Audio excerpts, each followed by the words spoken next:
Hey, I'm real that. Oh. Oh, fuck. Very crunchy today. Mall. Ah! I didn't put makeup on, so, you know. We're gonna just vibe like this. Hey, oh no, that's a fit. Yeah, we're doing some state building. In space. We're going to the one place uncorrupted by capitalism. Space. No, makeup is an interesting change. Yeah, I'm so fucking out of it today. So, usually, I'm too vain and self-absorbed to show up without my makeup on, but I just didn't want to do it.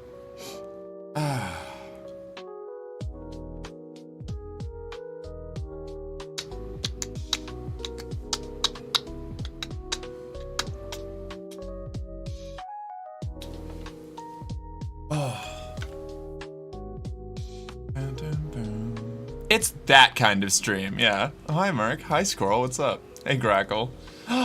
40 stream streak. Thank you so much, Grackle. I appreciate that. I don't feel great. I don't feel great today. I don't feel not great enough to not stream, but, like, obviously, you know, we're 2 hours late getting up and running.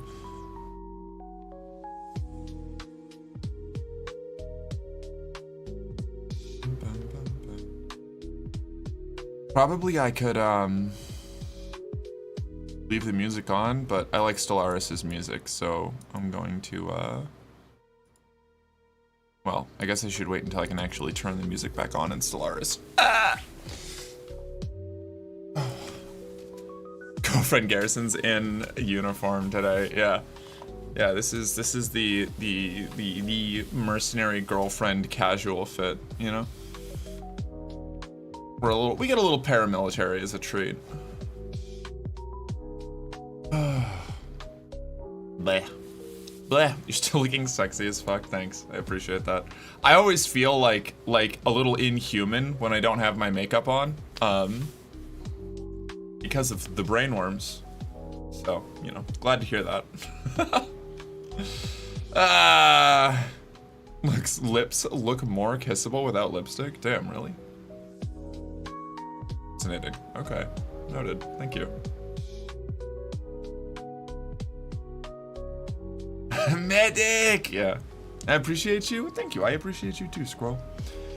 Gotta get my sources up. I gotta get myself in the little teeny tiny box so that it's harder to see me. I just feel wretched today.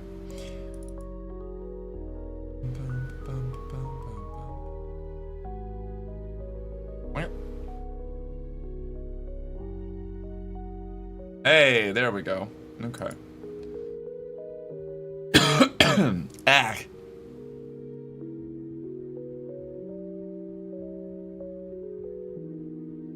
I always like the makeup tip. Your looks look better with the shade that matches your areola, just saying. I've been thinking about getting some more nude colors. For that. I don't know.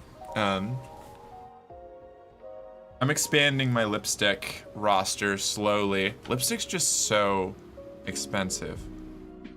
You don't have to game, you can just relax and chat, no stress.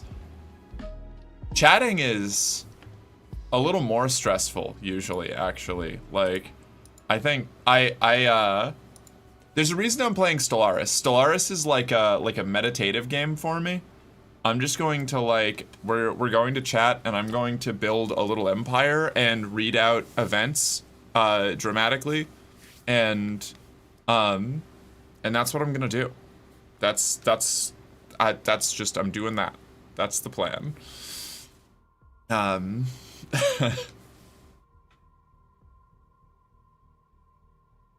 trying to figure out if that cap is actual army surplus from somewhere or other, or whether it's some generic communist-looking militaresque hat. You know, I don't really know. I think it's probably more of it's modeled after pretty confidently modeled after like Viet Cong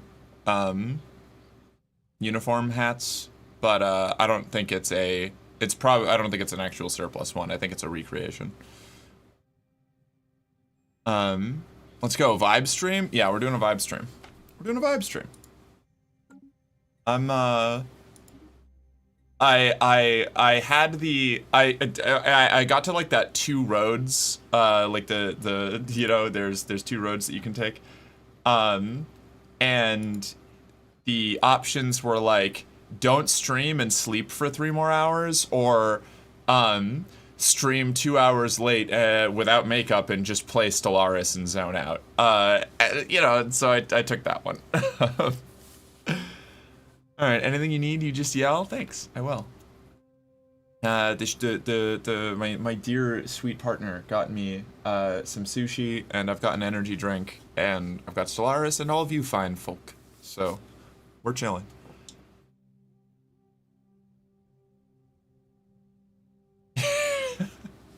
I think the USSR used a star with a hammer and sickle on it. Maoist Red Army had the plain red star, but not sure if the Chinese army still uses it and where else it does. Yeah, I don't know. I just like the red star aesthetic, honestly. I'm a poser.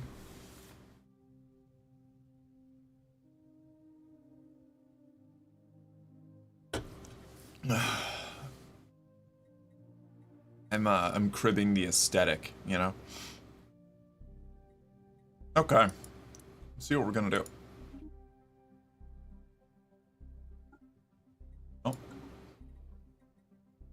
Oh boy. So I have when I play Stellaris, I go all in on I make like tons and tons and tons of custom factions. I handcraft them all. And then when I play a game, the entire galaxy is filled with my custom factions because I'm a fucking giga nerd. These are all custom made. You have to get all the way down to here before you get to the like pre-generated ones. You said we're building a new nation. Does that mean we get to help make a faction? We could make a faction, but I don't know how I would like that process would take like 4 hours if I like stopped and checked with everybody on every like topic. I don't know. We could maybe. I don't know. I don't know how I would go around doing that. Also confirmed is Chinese. Okay, solid. Albania also used a hat with a red star, but the red star had a sort of pattern on it. That's fair. That's fair.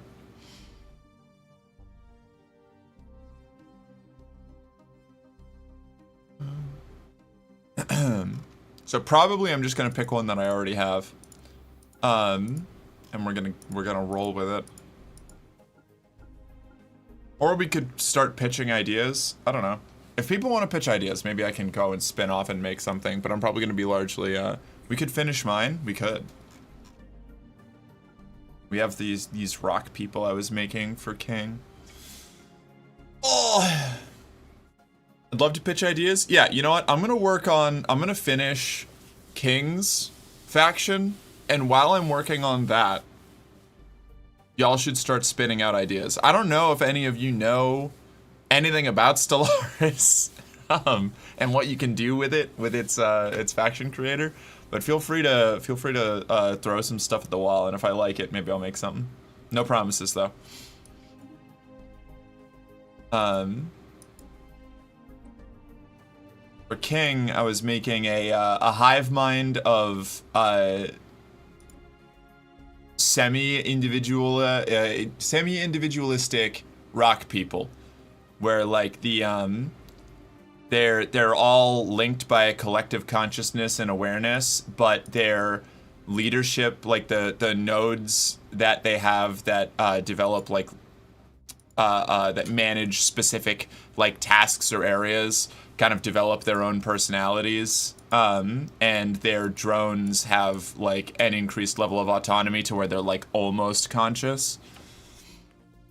And a lot of this is like fluff that you add onto it yourself, but you can reflect it in mechanical traits. Like we have the autonomous drones like Civic and the pooled knowledge Civic, which reflects those ideas of like having a little bit more autonomy, a little bit more individualism within the collective, which is pretty cool.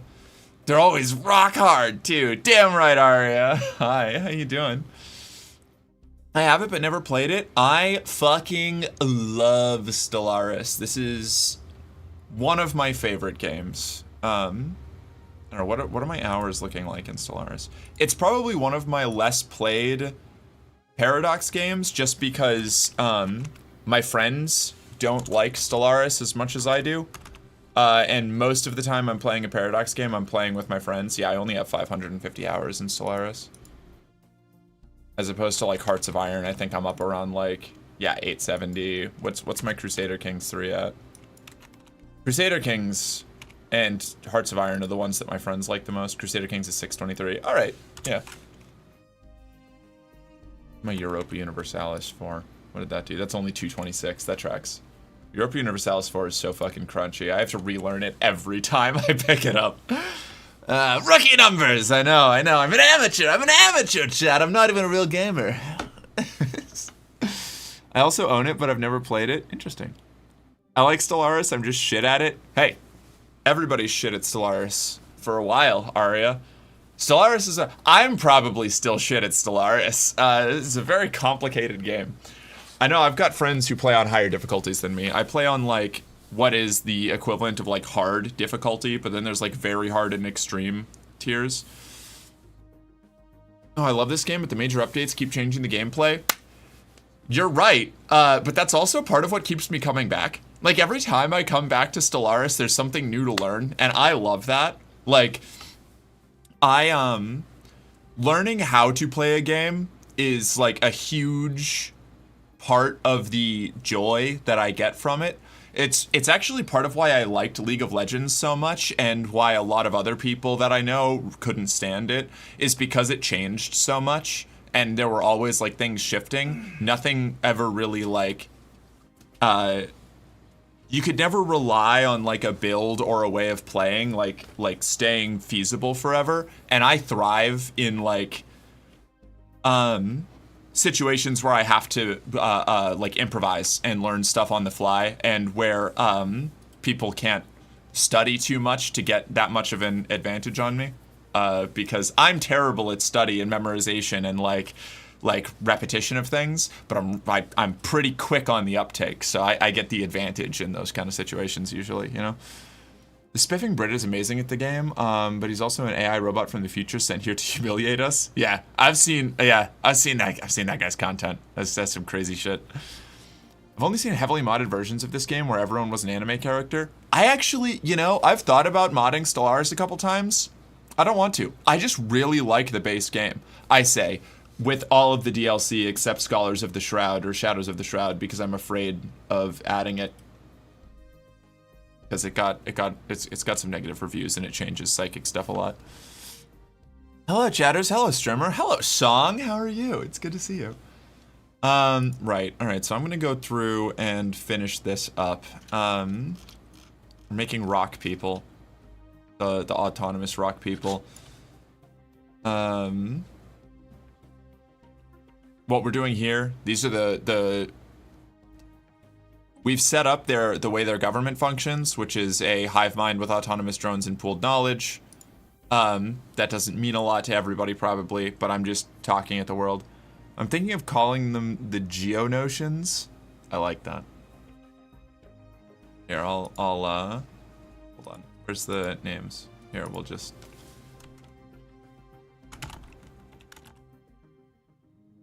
Yeah? I think there's like that. Isn't there a Game of Thrones DLC for this game? What? Is it what? What do you mean? Elaborate? In what way? Got a long day today that lasts past stream end. Oh no. Tomorrow's off though? Okay, well that's good. I do like your outfit. Thank you. I'm a garbage person today, so I decided to wear things that covered up more of my body than usual. Let's see. Not missing anything. Okay, we're good. Oh, the Geo Notion. Geo Notions. Geo Notion. For a species adjective, do you think Geonotion or Geonotionite? You are a garbage person, Queen. Thank you. Thanks. I appreciate that song. This is like this is my my natural state, you know? Like when I'm not putting on any when I'm not able to do my performance personality, you know? Like when I can't get all done up and hey everybody, let's get it and get rolling. Like this is where I'm like half asleep. My brain is clouded. I don't have any makeup on. I'm just I don't know. I shaved. That's about it. I shaved and I brushed my teeth and I put clothes on and I sat down in front of my computer and it took me like 4 hours to get that done. So that's where we're at today.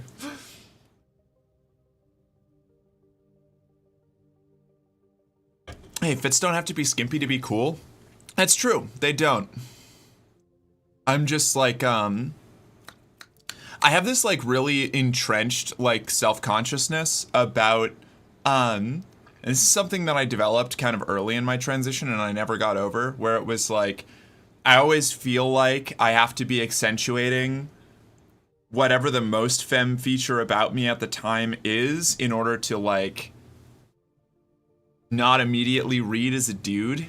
And I haven't been able to shake that entirely. So I get the more clothes I wear, the more self-conscious I get generally. Okay, bye. I hope you feel better soon, Mark. Sorry if it's not going well for you right now. We appreciate you and all the effort you put in for us. Thank you, Song. Hi. I'll be fine. I'll be fine. I'm just a little wonked. Yeah, it's a mod, but it's silly. Game of Thrones mod. There's also a Star Wars mod. Interesting.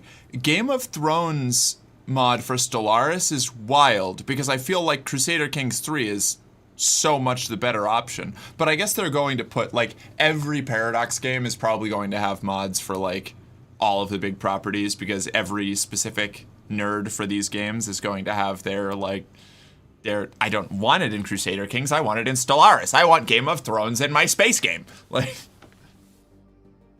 That's cute though. I like that. It's like the Elder Scrolls mod for Crusader Kings 3 is actually one of the best mods for a Paradox game that I've ever played. It's so cool.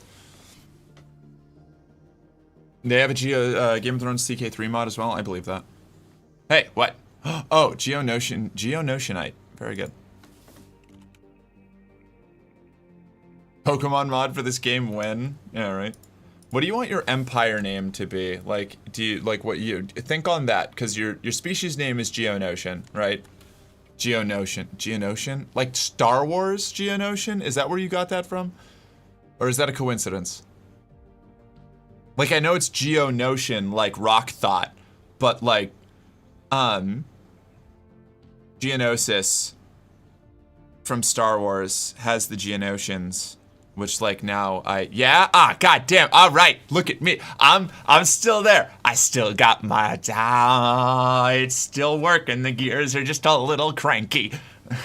That's where it came from. I love that. Okay, all right, fair enough, solid. So what you're saying is that if I convince you your armpits are your most feminine feature, you'll show them off all the time? I'd be a hard sell, but that is the underlying logic. Yes, you have got it. United States of Armenia? No. Damn it. Okay. What else can I do? I was doing traits. Do you just want them to be super good at research? Do you want them to be good fighters? Do you want them to be, do you want them to excrete explosive chemicals? United States of Armenia just describes parts of California. Ah, yeah. And,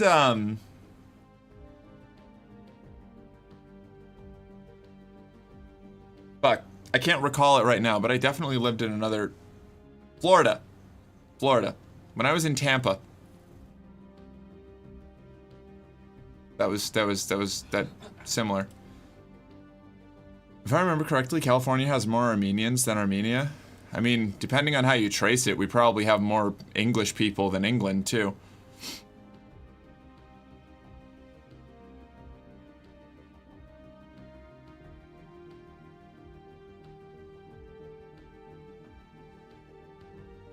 Legitimate, uncorrupt representative democracy. That's my, that's the, I have a nation, the Attica Compact, that are a collective of liberated slave species that hijacked a mega corporation's like slave ship and formed a government, and now fly around toppling anything more stratified than an oligarchy. Big economists and research. Okay, I can do that. Like they trade in gems and minerals. That is good. All right. Okay. Hold on. We might want then... I might want to swap something around here. Actually, we might want empath instead of pooled knowledge. So empath makes it easier to interact with other species.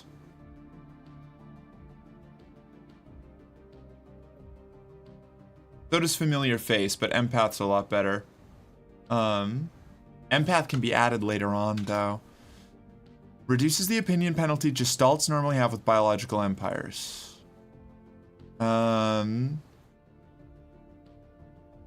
Requires less trust to perform diplomatic actions. I think it might actually be familiar face, might be better. We'll do familiar face.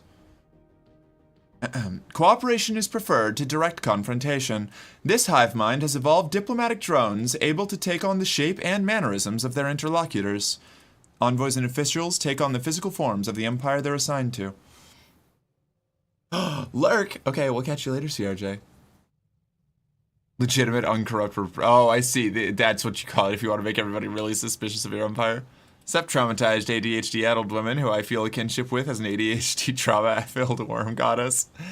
Hey, Malo. How you doing? It's good to see you. That's a pretty direct read, actually.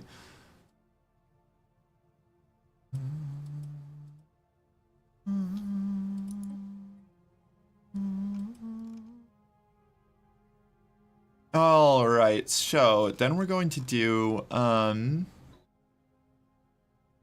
didn't say worm. Oh! Sorry, I'm dyslexic. Build womb/goddess. I thought you were going for a Dune reference, and I was like, hell yeah, fuck yeah.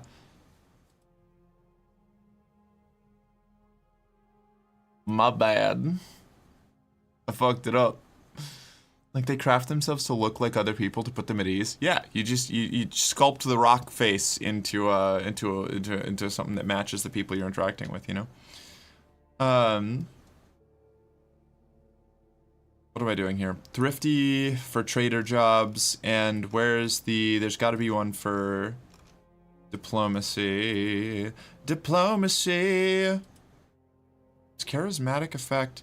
Influentials, elites, entertainers, biotrophies, maintenance drones. Maintenance drones are good. I don't think there's any species traits that make you better at diplomacy.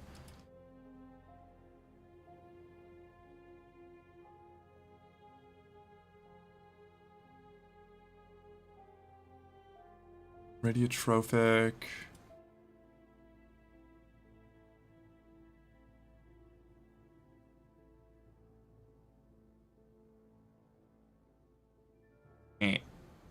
I don't know. Well, yeah, of course I meant that, because I know you like Dune, and I definitely know there is a worm on that world. Yeah, in the later books, somebody, one of Paul's descendants makes himself into a worm god by merging himself with the worm, and he becomes like the omniscient, like all-knowing psychic god emperor of the galaxy. Pretty rad. It's a fucking weird book. God Emperor of Dune is a wild ride. I really liked it. But it was so, by the time I finished it, I was so tired that I had to stop. I haven't read the last 2 books in the series because, like, I haven't gone back to them yet. Isn't he a worm made of fish? So, like, sort of, yeah. I mean, really, they're less fish and they're more, like, smaller, like, flat worms that are, like, described as fish-like. They don't actually, they eat the, you know what, it's a whole thing, it's a whole deal, but yes. The tyrant isn't God, but he might as well have been. Hubert Blessed. I mean, what is a god? You know? I'm very animist in my my takes on what a god is personally, you know? I sympathize a lot with sun worshippers. It's like, wow, yeah, that giant burning thing in the sky, if I look at it too long, it sears my eyes to blindness, and, you know, the plants only grow when it's around, and it gives me the warmth I need to not freeze in the dark. That is God! Like, you know? I vibe with that. What is God? Me. Hello, hey Ashley, what's up? Let me see. Do we just do no downsides and make them thrifty? I don't know. God, I'm so out of it. I don't know how long I'm here for. Tired, sleeping, but tinnitus is bothering me pretty bad tonight. Aww, that's fair. You know what? You just hang out here for as long as you gotta, and when you're asleep, you'll be asleep, and hopefully you'll sleep well. Maybe we'll just, like, get 2 more points on there. What kind of negatives do we do? Maybe we do, like... We'll make them sedentary. Perhaps. And... Or was it quick learners, so that your leaders get better faster. Defense, best offense. Tough because rock. Okay, yeah, I can do that instead. Boop. We'll do resilient. Resilient or strong. Resilient is better defensively. Strong makes you better at being soldiers, and you do more army damage. What kind of empire are we doing? I don't know what I'm playing yet. I'm making a rock people hive mind for king right now. Because I like making empires. Maybe I'll play them, maybe I won't. I made a whole bunch of new empires recently and I haven't played any of them, so there's a solid chance I just do that if I want to.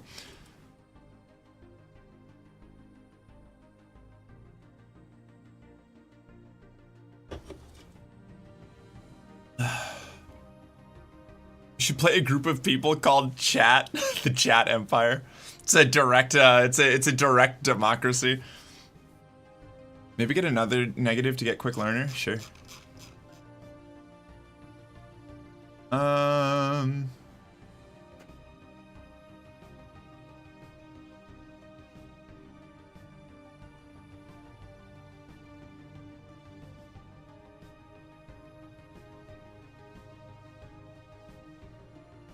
Boy, we can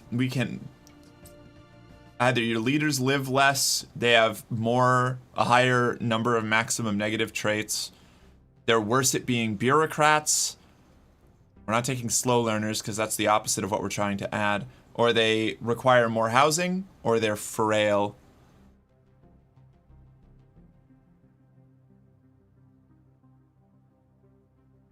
Democracy by rear end. I've been here long enough to know that the hierarchy goes to work. Yeah, all right, we could do an imperial system instead. If I had this game, I would just try the most fish-like people and base all the names around the mollusk album by Ween. Totally doable. There's an aquatic species pack that adds a whole bunch of really good fish folk. Well, they can't be frail. They're rocks. They could have a high cleavage. You don't know. They may easily shatter and be rent in twain, like malachite. Or, I don't know, fucking slate. Slate's not very strong. You can snap it with your hands. You can peel it off with a little... You don't even need a chisel. You can just use a braver rock. Well, I have a high cleavage, but that just makes me a bad bitch. Well, are you made of rock, Ashley? I think not. Is this a multiplayer game? I'm doing a single player game. Did someone say high cleavage? I sure fucking did. There are a lot of minerals that oxidize and become brittle and frail. Yeah, like me.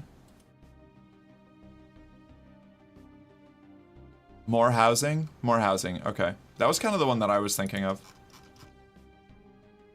They're big boys. Big rock boys. And then we're doing quick learners. Boy.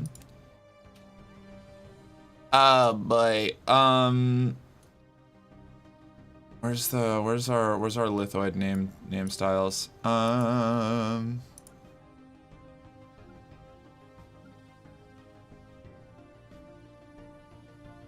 just gonna pick this. What do we do for a ship prefix? Prefix. Geonotion. I don't know. I'll come back to that. ENS for now. UNC. How do you do, fellow queers? I'm rough, but you know what? Despite the horrors, we persist. Geode. Yeah,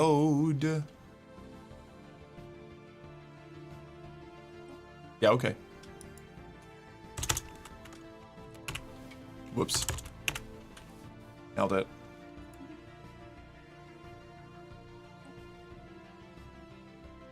What do you want your homeworld to be called? You think on that while I move down here. I'm gonna do the Rock City, because the Rock City's cool.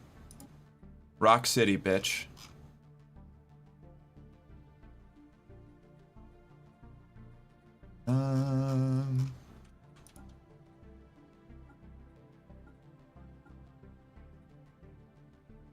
Yeah. I'm a simple creature. I picked the rock styles.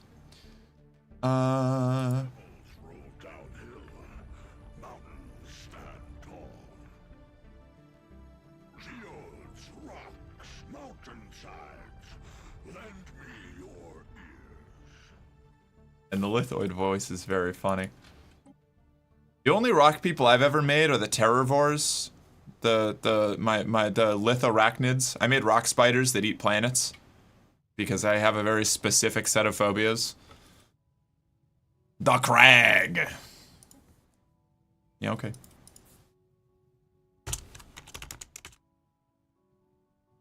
I think of the star name.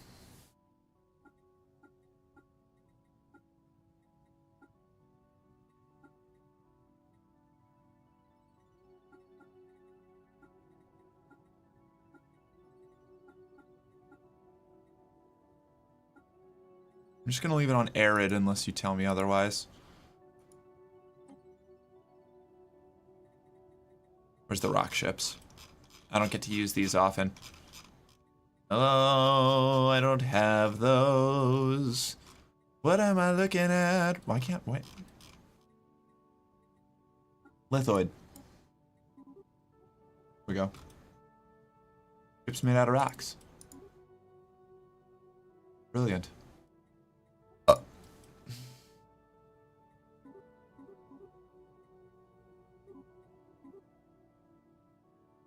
Arid is fine? Rad. People can be called chat and the nation can be called the garrison and obviously you'll be our puppy leader. Oh boy, okay. Gonna rock your world, Borg? Thanks. Returns with lubed feet? What? What?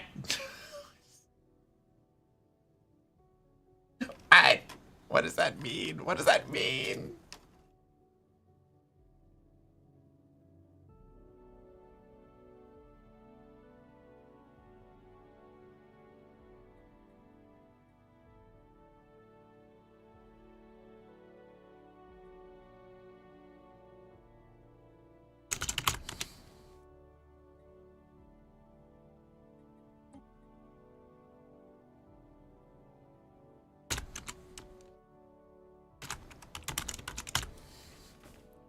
There we go. It's all the big man. If you have an actual ruler title and name you want, let me know. I'm just doing that for now.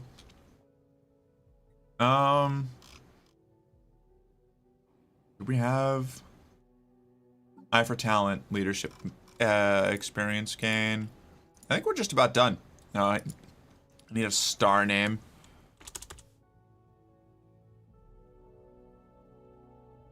There we go. Perfect. It's the rock star. I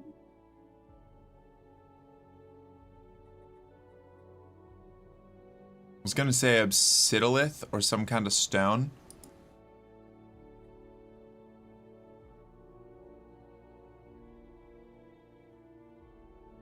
How do I spell that? I don't remember how to spell it. Obsidiolith.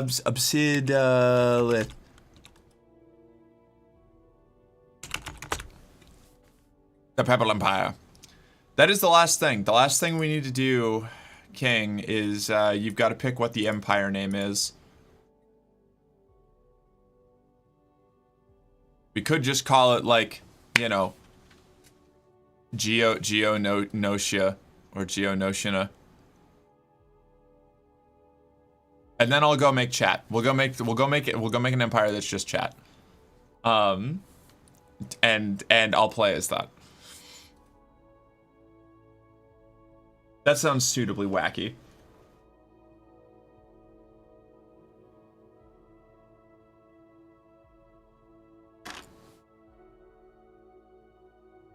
Thank you, Merc. You're welcome.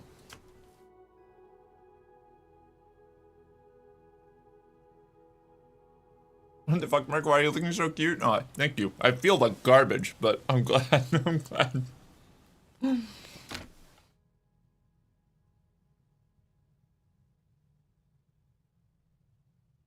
We're in like ultimate tomboy mode today.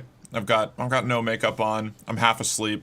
I'm drinking Red Bull and eating grocery store sushi.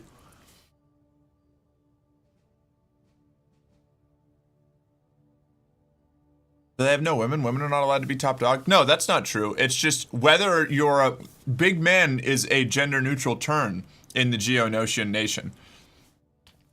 You are just the big man, you know? If you're a woman who becomes the big man, you're still a woman, you're just the big man.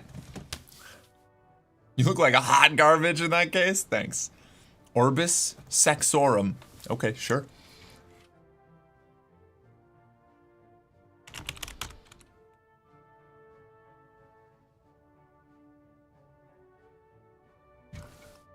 For a descriptor would, whoops, I misspelled it. Orbis, would it be like Orbis sexorum? Like if Orbis sexorum declared a war on somebody, would you say like the Orbis sexorum war, or the Orbis sexorumen, or the Orbis sexorum?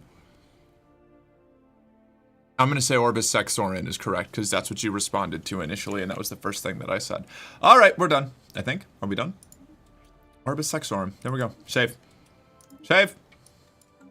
Alright, rock folk. Oh, shit. Gotta delete this one. How do I delete this? Quick.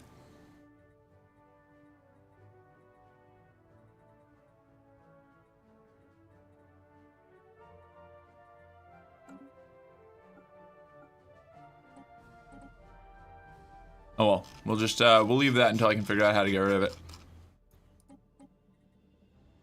Alright, here we go.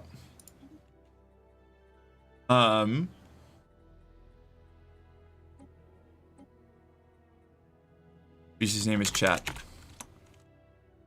The species name plural is chatters. Species adjective is chat.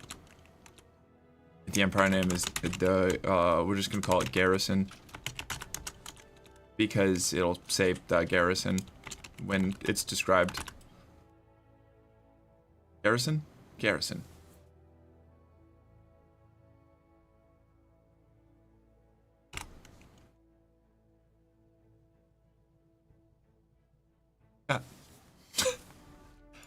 Species portrait. What are we gonna? I'm guessing we're gonna do.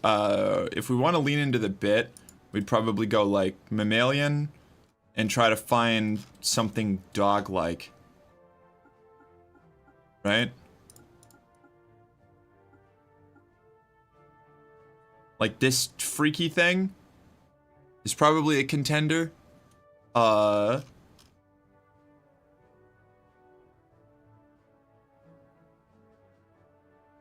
Maybe this weird little... This thing's kind of more like a bat, but it's sort of got dog energy. It's kind of got dog energy, you know? It's chat, but not what you think, Jim. Name of the ship is Whip of Encouragement. Does the streamer ever really believe chat saying they're cute? No, but I try.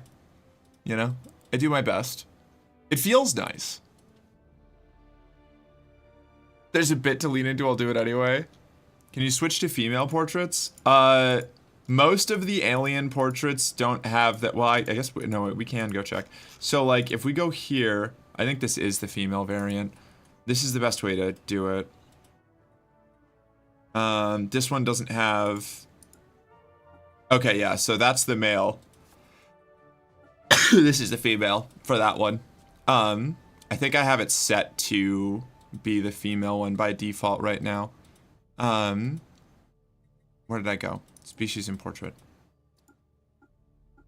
Like for this, if we go to ruler appearance, there's no difference. What else have we got?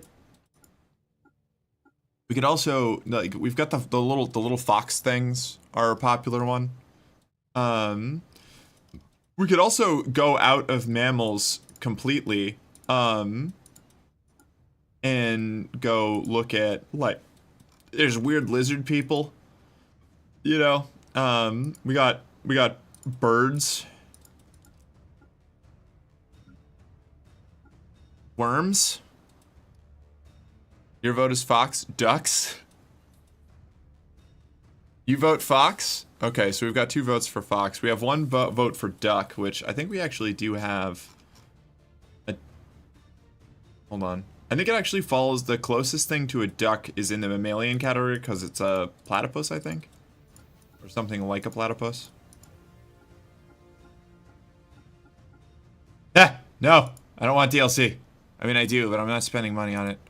I think that's the closest thing to a duck. And it is horrible. I'll take a fox just so we don't have ducks. Let me see what else. Let me see if I can... These are all the weird fish people. The dolphins scare me.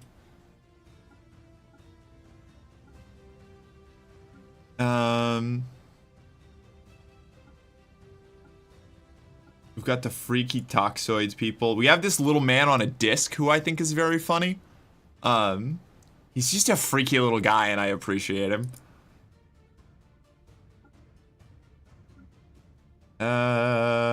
What's in the cybernetic cruise? Anything? Anything good?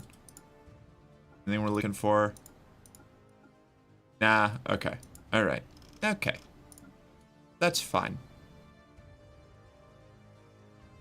Alright, so I think fox is going to be the closest that that chat seems to like. I mean, we had 2 for we had the duck / platypus side, but it looks like fox. Fox is the most popular. We'll do the fox.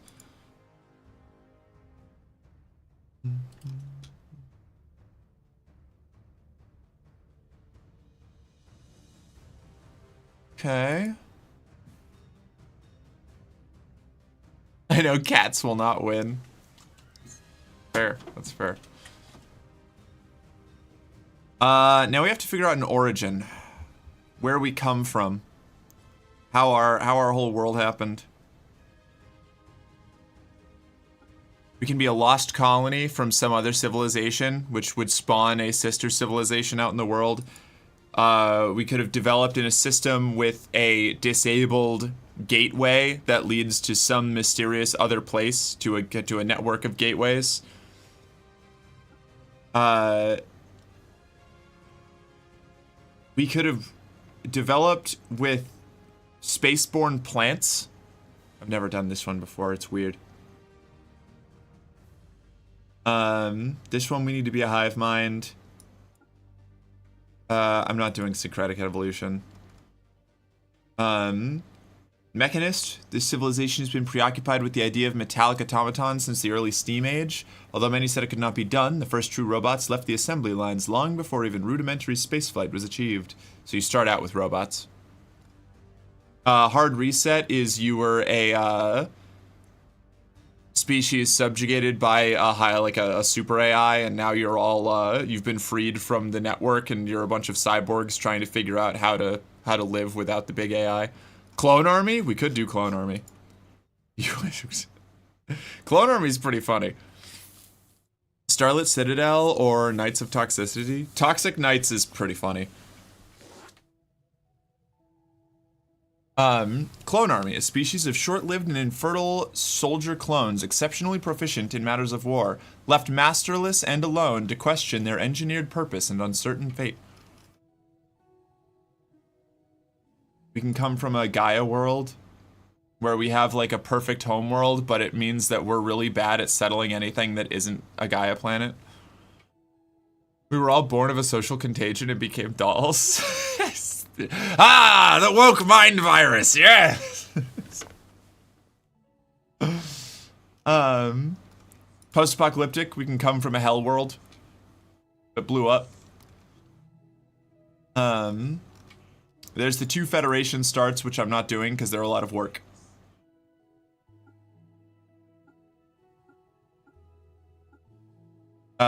We could have developed on a planet that had an ancient civilization that lived there before us, and now we're trying to decode what's left of their civilization to like lead forward. What's Doomsday like?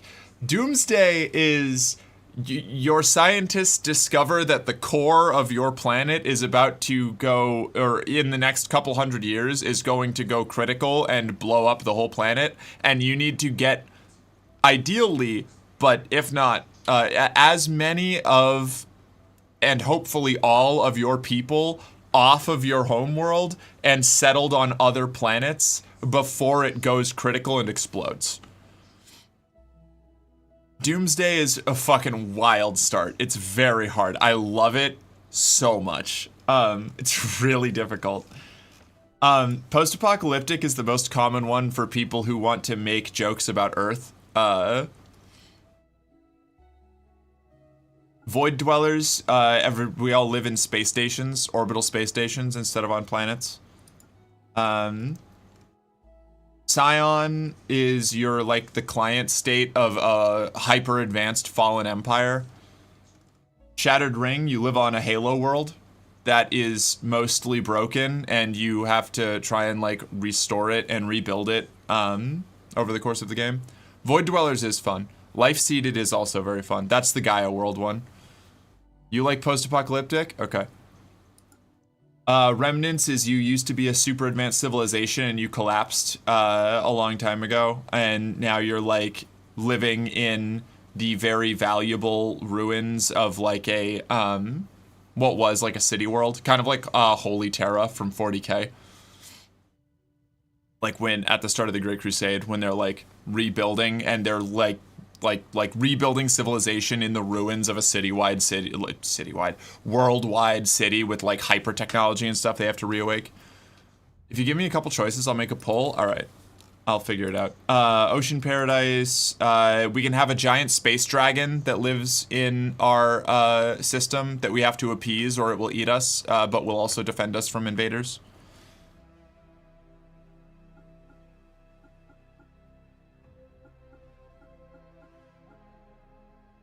I don't know. I can just keep going through all of these forever. I don't need to.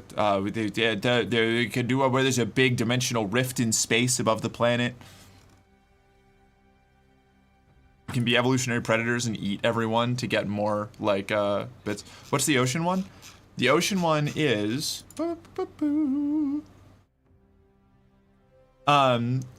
since its birth, this civilization has enjoyed peace in a generous environment with no natural enemies, enabling unhindered growth and opulence. You just start out on a giant, beautiful ocean world with like tons of positive advantages.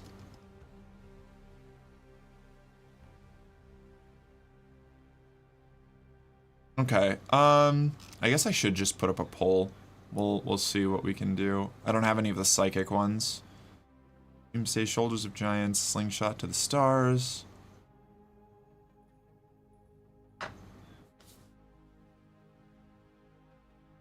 Subnautica without the scaries? Yeah. Basically.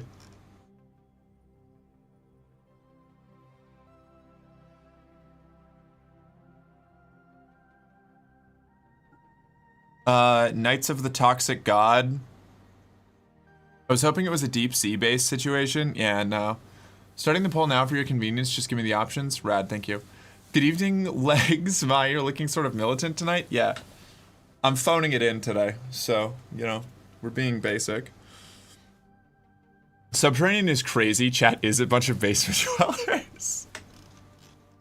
Subterranean's pretty funny. We could all live underground. Yeah. Knights of the Toxic God is super long ago. Some sort of strange, like, caustic, toxic god entity showed up and, like, destroyed half the planet. But the survivors unified in reverence for the toxic god. And we have created an order of knights to go out and find Stinky God. So that's a pretty funny one. I think, how many options can the poll have, Misty? I have to be careful about giving too many. 5? Love the red star on your hat? Thanks, Bridget. What's up? Let's do post-apocalyptic, void dwellers, Knights of the Toxic God. You can just say Toxic God. I can be the new Stinky God. Yeah.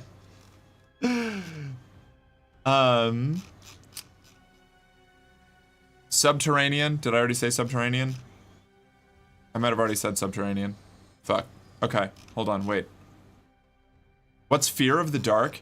Fear of the Dark is, a century ago, one of the planets in this empire's home system was destroyed by a freak asteroid.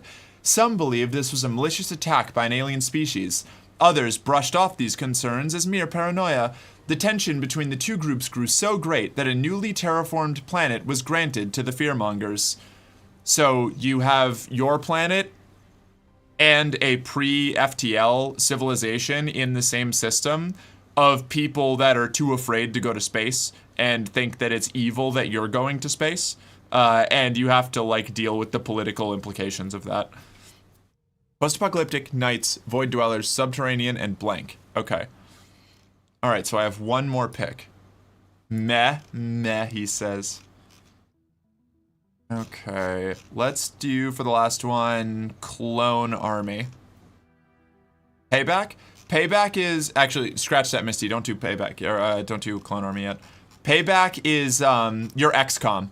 Your planet was invaded by, an alien species, and you won the war at high, like, when you were, before you achieved FTL travel, before you were a spacefaring civilization, an alien species invaded your planet and conquered it, and your people organized a resistance movement and kicked them off the planet, and now have to, by reverse engineering all the technology they left behind, try to become strong enough to survive their return.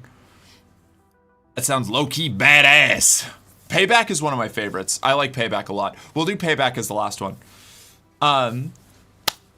So let's do Post-Apocalyptic, Knights, Void Dwellers, Subterranean, Payback.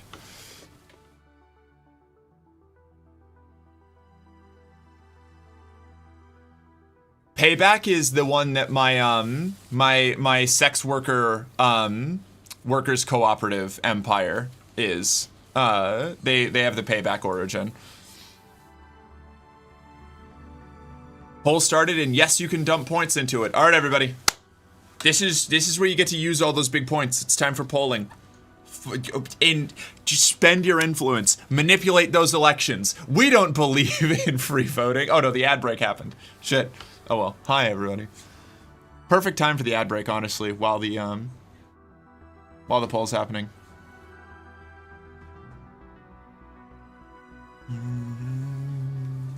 I'm just gonna chill here and spin my wheels while the ad's going on.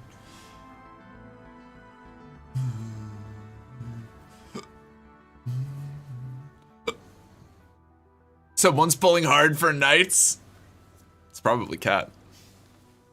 Cat wants to worship Stinky God.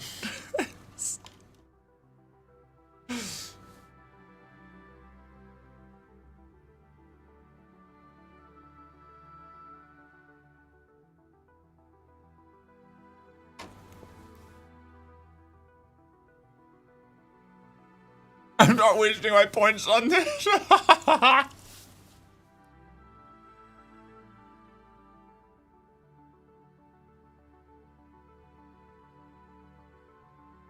In lore, who would Stinky God be? I don't know. It like if we want to be like maximum bully, we could say that I'm Stinky God. But like, who knows? Chris, you want a little? You want a little polling people for their planetary origin? Ew, ew. A little being fox people who worship Stinky God. Oh my God, so close. Damn. Stinky God wins by what, 10 points? Wow. Payback and Knights, neck and neck.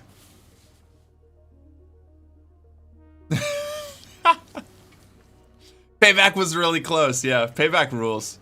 But off we go. Stinky God. We're worshiping Stinky God.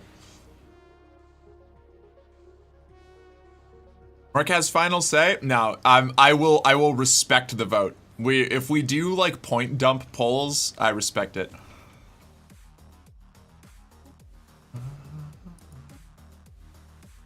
You were doing Payback? Oh man.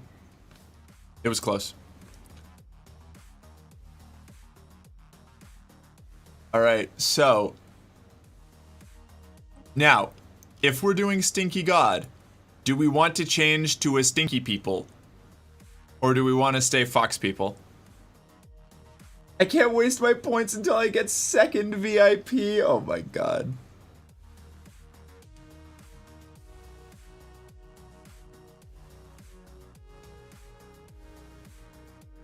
Fox already won? We didn't even do a poll. You say stick with Fox? Alright, okay, alright. We're sticking with Fox people. Fine. Fine. So they can Fox people so they can smell Stinky God? Alright. But Stinky funny. Damn, I really dumped all my points. I'm proud of you, Ashley. It was a good effort. You almost won. The second VIP not give mod status? No, you can't buy that power. Look, if you want to be a moderator, you have to earn that shit the old-fashioned way. Nepotism, flattery, bribery.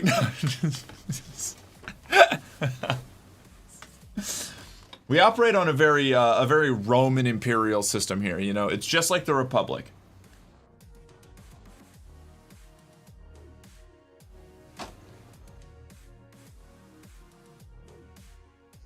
Nonchalance. Sexual favors? You can't say that. They'll cancel me on twitter.com.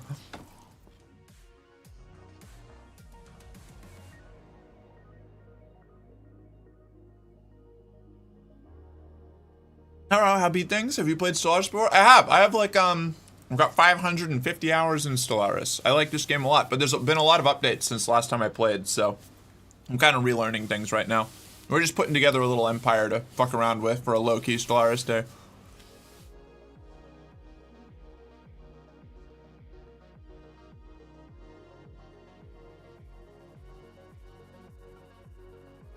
One day I'll throw my hat in the ring. I'm just watching you on phone the majority of the time, so I wouldn't be super useful as a mod. That's fair. Okay. I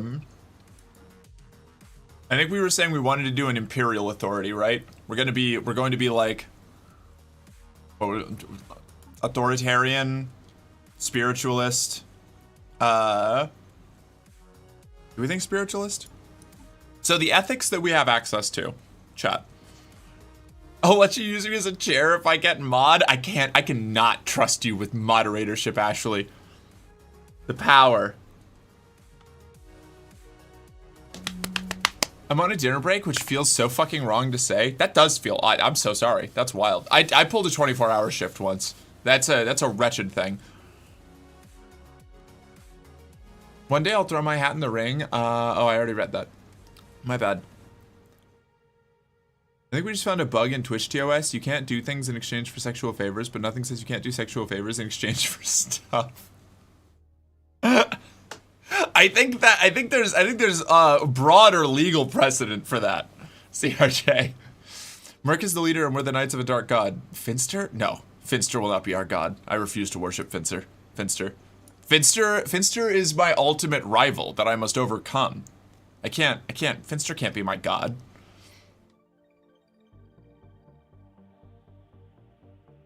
I say spiritualist, xenophile, and militarist. Okay. Right, sorry. So the ethics that we pick, we get 3 points. And there are 2 levels of each ethic. So you can either take 3 ethics at level 1 or 1 ethic at level 2 and 1 at level 1. Don't worry too much about the mechanical effects of it. I'll deal with that. You all just pick based on vibes. Some of them are opposed, so you can't be both a militarist and a pacifist, for example. So like they're arrayed against each other on the wheel here. We have spiritualist, militarist, xenophobe, egalitarian, materialist, pacifist, xenophile, and authoritarian. I thought Ellie was your rival. Ellie is also my rival. I'm rivals with everybody, honestly. I'm a very antagonistic person.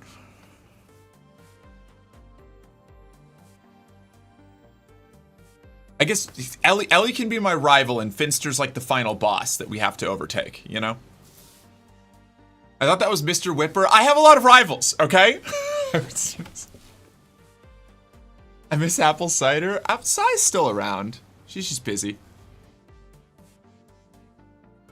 Oh, you mean for streaming. Yeah, that's fair.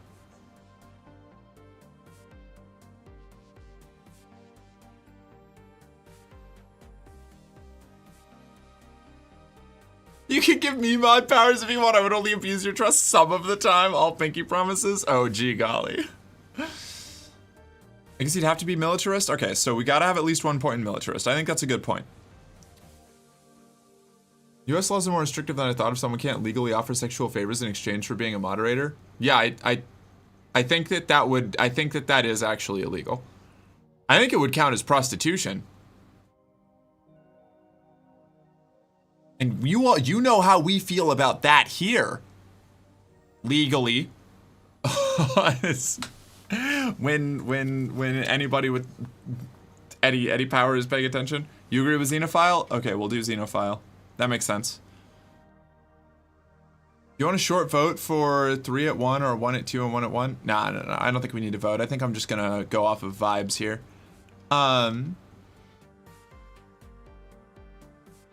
I think the last one, the bet here is whether we're going authoritarian or something else. I thought Icky was the final boss. I don't know. I don't. Do you think that I put any work into my own lore? I just say shit and expect people to follow along. Got a lot of mod applicants in chat, right? Fun fact, Finn has only done 4 latex streams. You'll have him beaten within a week or 2. Fuck yeah.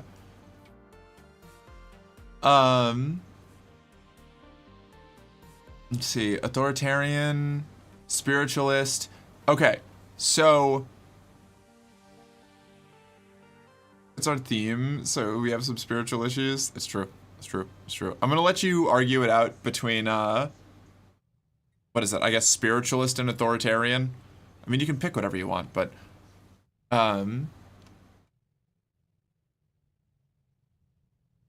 yeah. Do a poll for me, Misty. For our final point, poll everybody between militarist, like for the ones that we already have, it's going to be a second point. So either being fanatics in militarist or xenophile, or taking authoritarian or spiritualist. So just do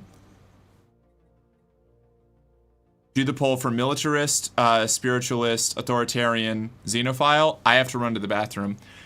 And are any of the pre-made empires good? I don't think so. I make all of my own empires and populate the entire galaxy with empires that I've made. The pre-made empires are fine. They're fine. They're fine. They're fine. I think the best ones are honestly the two human ones, the UNE and the what is it? The like Earth Empire or whatever. I think those are fun. Vote has been started. Rad. I'll be right back.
Hi everybody, I'm back. What one? I missed it.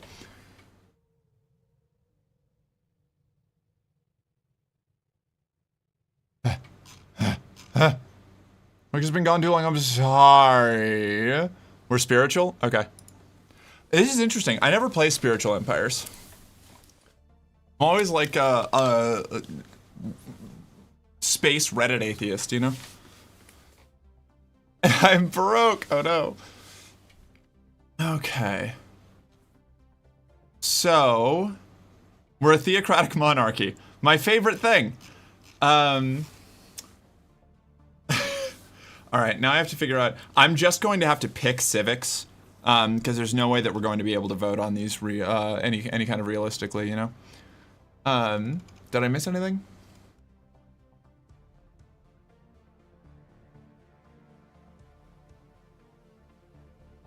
Marco wasted all 108k points on this game. What have you done to me? I gotta get him. I gotta get him dumped somewhere. You know. Let's see. Let's do pleasure seekers. Yeah. Civilians are converted to hedonists, which do not produce amenities. Allows decadent lifestyle living standard, under which all pops have increased happiness, consumer goods upkeep, and amenities usage. Ah, that fits chat. Yeah, right? Yeah, okay. So we're doing pleasure seekers. Now I need to figure out something else. We have one more that I've got to do here.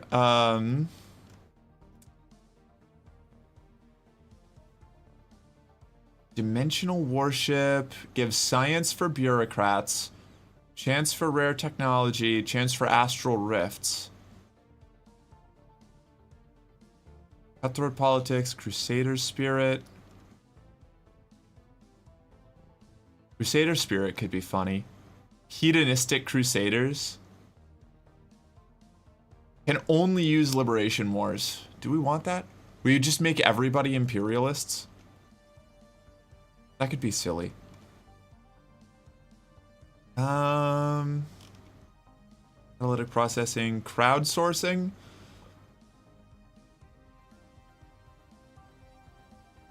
Crowdsourcing is funny, actually. Hold on. I don't know if this is going to be any good, but factions produce research instead of unity.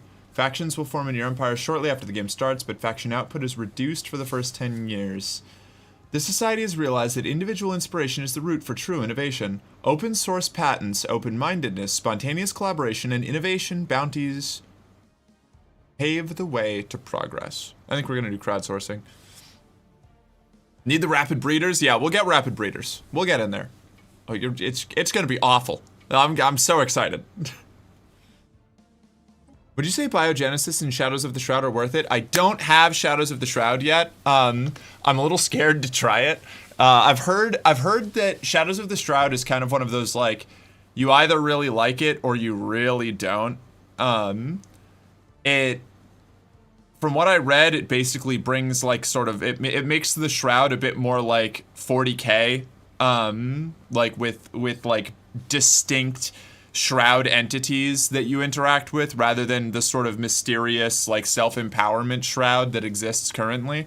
So I haven't played with that yet. Biogenesis, I like a lot of the features.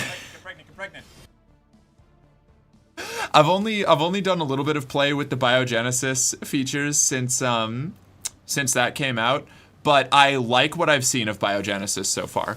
I haven't got to do, like, the giant space worm thing yet, but I've made a couple of empires that are trying to get it set up. Is there an autistic civic? No, we can try and make our species autistic. We'll see what we do there. What have we got? I think we've got to be quarrelsome, right?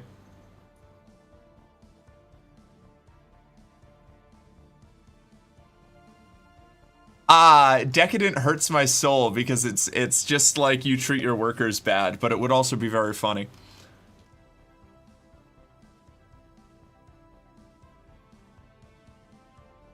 Okay, we're gonna do unruly. And we're gonna pick where's rapid breeders? I'm here to drink blood and fuck forever. It lives here. I thought this said seasonal democracy, and I was really confused about what that meant.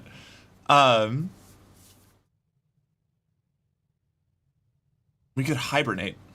We could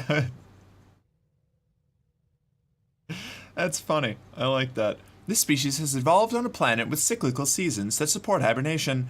In the modern age, these seasonal triggers can be artificially simulated to efficiently store less productive members of society. Seasonal democracy. Yes, we are not smart. Deviance. That's true. We should get deviance. That's a good point. That's a good point. Unruly deviance is a good pickup, I think. Mr. Dipshit, I'll have you know. Did I miss anything else? I was just happy to have a redeem that wasn't vaguely sexual, parasocially. I see you more as a feral daughter. I love that. Hell yeah. I appreciate that. I love that, Vox. Thank you. 20, thank you for the 7th stream streak. I missed that while I was gone.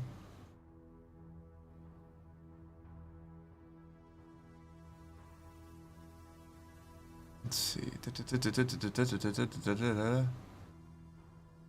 Not decadent like chocolate cake, decadent like capitalists. Yeah. I know. Okay. Familial, charismatic, agrarian, adaptive.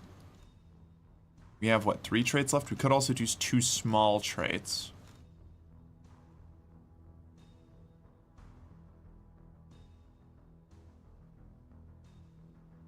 I think we'll just do intelligent and really lean into the hyper research. Probably. I think it's between seasonal dormancy and intelligent.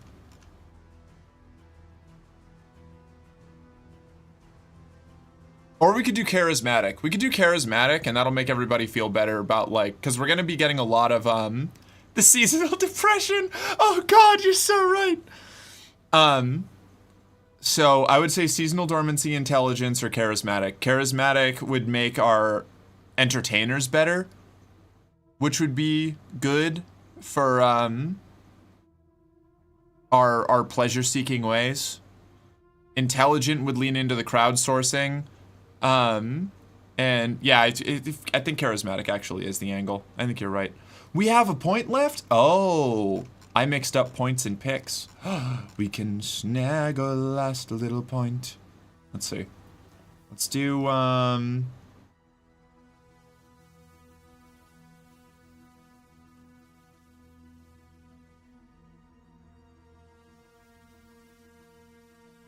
talented? Do talented. Charismatic, we're just making the Rakdos clan. Bridget, you cannot give away the game like that, okay? I was this close. I was this close to getting away with nobody noticing. The circus must go on. Can we get a fly to get intelligent and charismatic? Maybe, actually. Hold on, let me see. Let me swing back up there. If I drop talented, we would need to drop deviance and pick up a 2-pointer.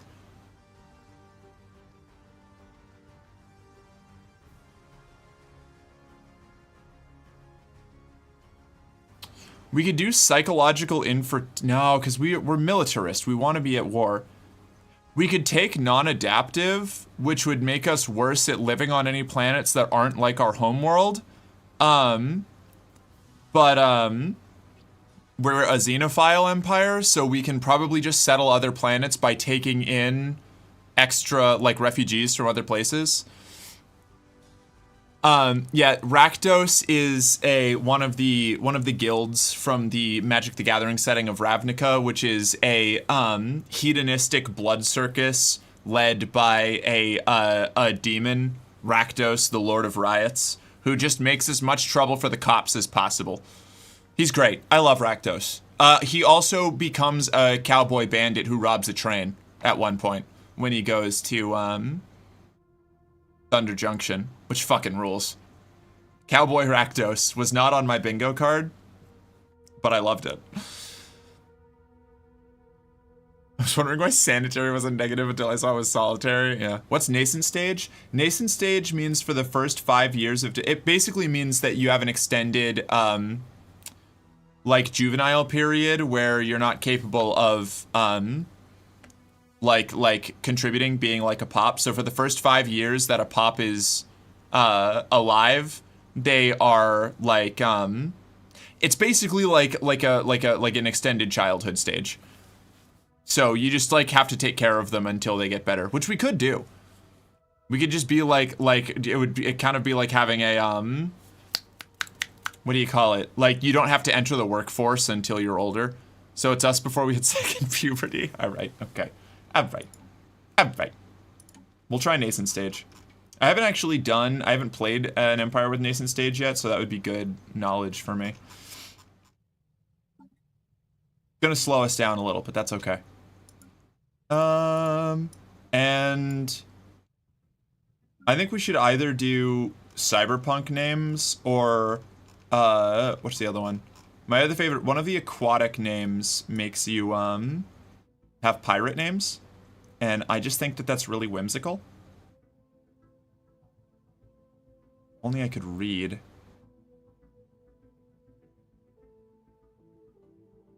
Right, hive mind, avian, arthropod, aquatic. Yeah, like example names would be Big Esmeralda, Crossbone Sam, Twice Hanged Rackham, Coral Rackham, Crossbones Eduarda, Crossbones Saida, Merciful Alex, Voidborn Mary. I love whimsical stuff. All right, game needs anime names. That's kind of what the cyberpunk names are. You get Yonder Havoc, Rune Blender, Nova Mirage, Tish Solstice, Celine Fable, Ren Echelon, Prism Blake. I think those, so the two most whimsical are cyberpunk and pirate names.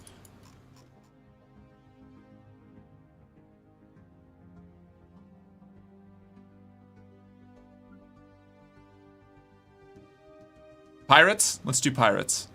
Pirate names, pirate names, pirate names. Okay, cool. We're doing pirate names. Lovely. What's the ship names? What even, we don't have an empire. Oh, we do. We have that, I don't know. I'm just gonna do GNV. GNV for now. Garrison Naval Vessel. That's simple. It's easy. It's not difficult. It's chat. Name and class. Homeworld name. It is the Garrison. Star name.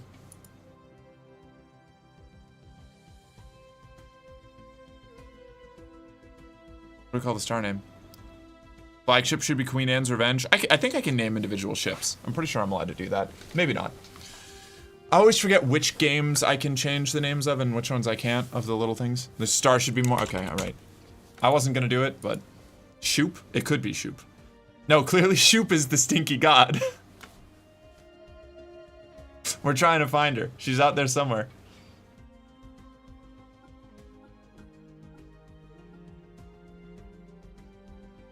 We're gonna have a ship named The Time I Got, or we could name the star Shoop and I'm the stinky god. Either way. I don't know. Have to have a ship named The Time I Got Reborn as a Vending Machine in another universe. No. I'm not having another streamer be my stinky god. I'm too vain. I'm too arrogant for that. You gotta be Wet Planet. I love Wet Planet, actually. I'm keeping Wet Planet.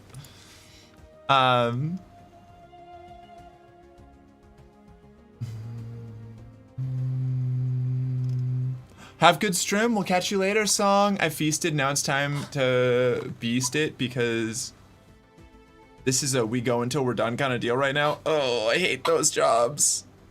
Wet Planet ideal for ducks.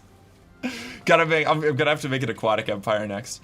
I think I'm just gonna leave us as we'll do an ocean world to fit with our pirate theme.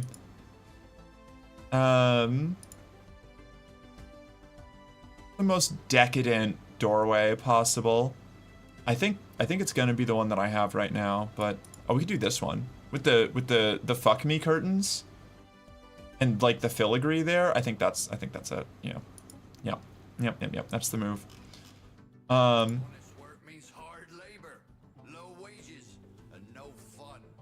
I prefer to make a living by more adventurous means. Honest work means hard labor, low wages, and no fun. I prefer to make a living by more adventurous means.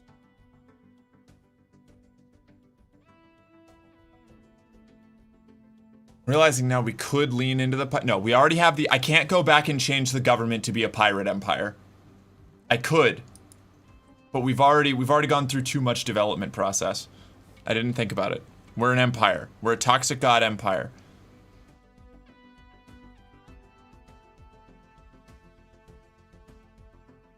Wet Planet Prime, in short, for diplomatic reasons, it's just wet PP. God damn it! Ocean Man. The what curtains? The fuck me curtains. Are you telling me that if somebody brought you into a room with these kind of like luscious curtains, you wouldn't immediately be down bad? Symbol right one, down one. This one? This one?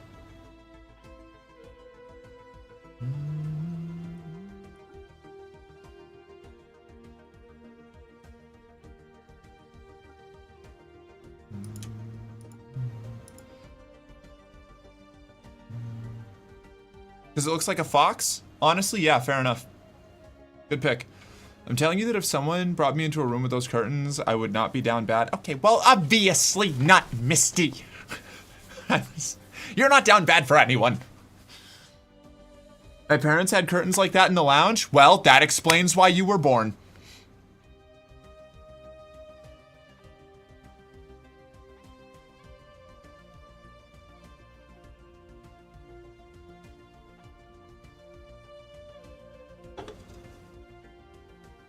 I'm super down bad for Russell Wong. I don't know who that is. Gotta be red and black for Rakdos. Oh, that's true. I was going with my icon color, but we can do red and black. We can get a little edgy with it. Why are all these red? Are all these reds kind of orange? This one's fine, I guess.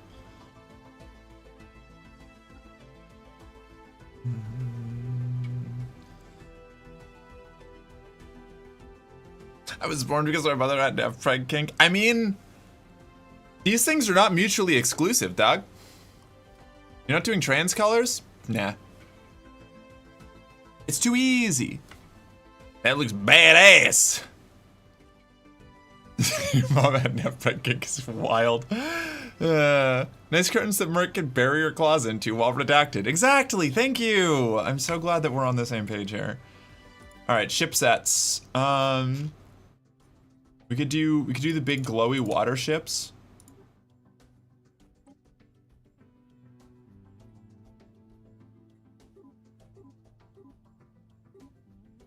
They're pretty cool.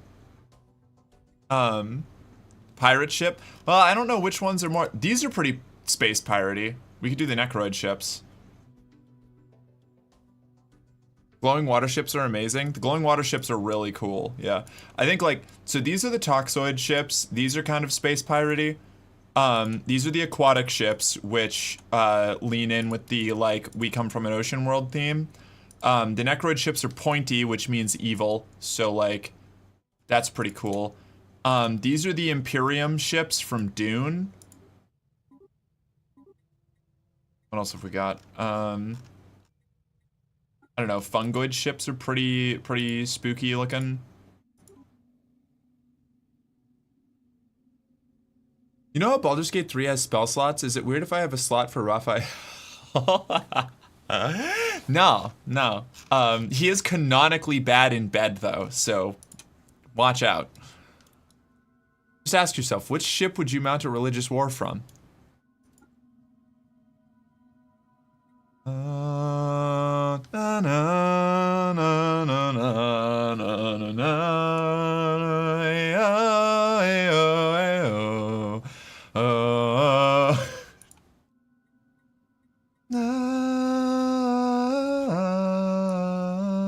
Man, the Dune soundtrack is so good. It fucking rules. Ducks would have been simpler. That's true. It would have been. But when have we ever done things simply here? I don't mount ships too painful. Skill issue. Poor dog wants to go outside, but it's too wet, so he instantly ran back inside. No, poor friend.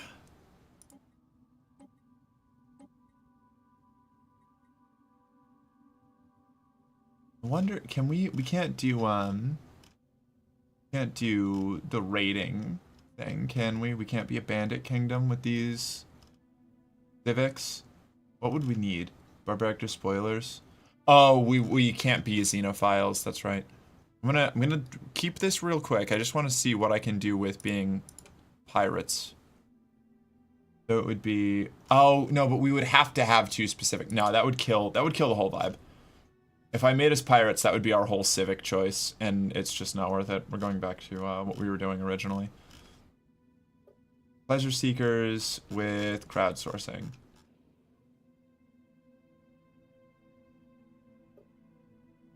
We can be pirates in spirit.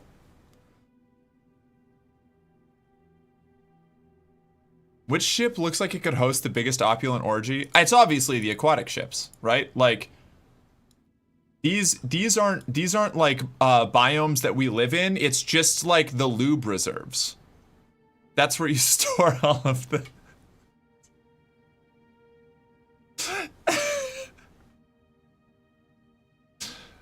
In most games, people spend hours in the character designer. Not seen people spend hours in a civ designer before. Yeah, this is what I do. I like playing up the dark god aspect. Can I be the religious leader for our race? Sure. Yeah, okay. The loom reserves. That's not water we swim in. 3D aquatic orgy rooms is what I'm saying, you know? Can't all be lube reserves. At least one has to be a jacuzzi. That's also a good point. Yay, no power, but I get pretty robes drenched in blood of our enemies. Yes. Them ships be so slippery. They're very slippery. Okay, what color variants do we have for the fox leader here?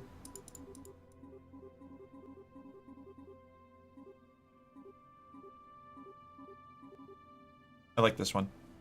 Clothing. Oh, we could give them a little admiral's jacket. Okay, let's go.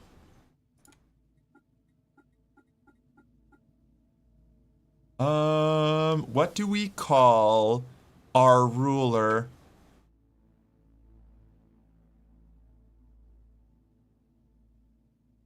Ruler's title needs to be, okay, it's just going to be goodest. You can just, the goodest. It'll be the goodest for both. Air title.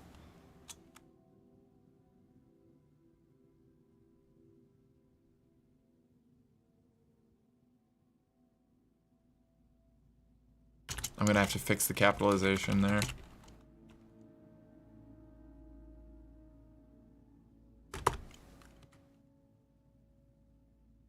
We can have the goodest and the not quite goodest. You're our ruler?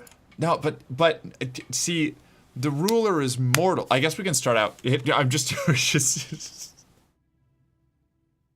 Can't we make our leader never die? Not at the start of the game. I mean, you can if you're like an AI empire or something, but at the start of the game, your leader will be mortal until you can ascend them into a psychic god entity. You know, we could always have just Merc be an inherited name, you know, like anybody who is anybody who promotes into the title, like into the highest office, just becomes Merc until eventually we make the Merc immortal. We can always do that. Imagine pulling a Lone Star from Spaceballs butt lube instead of jam. They wouldn't see that. They wouldn't see shit. The perfect cannons. Leaders, Merc 1, Merc 2, Merc 3, Merc 4. Guess we just make Puppy the great leader and Puppy the slightly less greater. Will our fearless leader be naked? If I could, I would. Okay, we'll do this.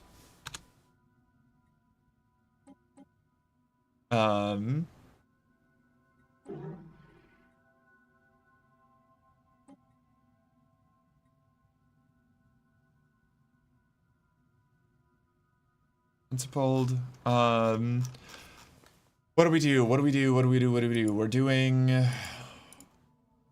We're good with science shit. I'm going to just lean into... I guess no, we'll do charismatic instead. Right? Would I be a scientist? I suppose it should probably be charismatic commander, right? For the bit? For the bit. I think we're done. I think we did it. Honestly, it only took us an hour and a half. That's not bad. And I made 2 empires, not just 1. That could have been worse. That could have taken a lot longer. We're not going to play... Super fast. Name them Steve. Steve. Okay.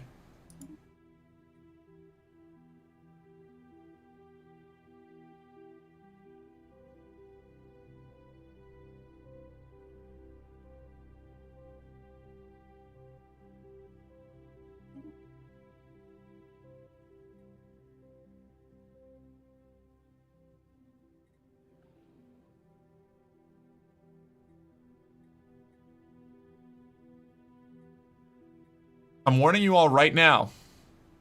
I am gonna fuck this up.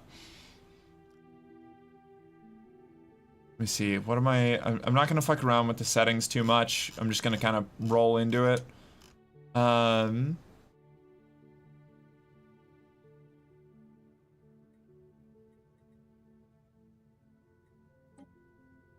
Random.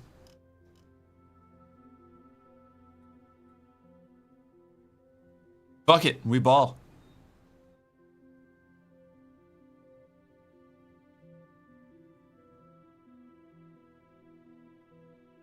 Boss lady, don't tell chat you're gonna fuck things, I'll get unruly. I like when chat's unruly. I gave us the unruly trait. I know that they're unruly. Look, it's right here. It says it. It says it right on the box. It says unruly. It says chat's unruly right there.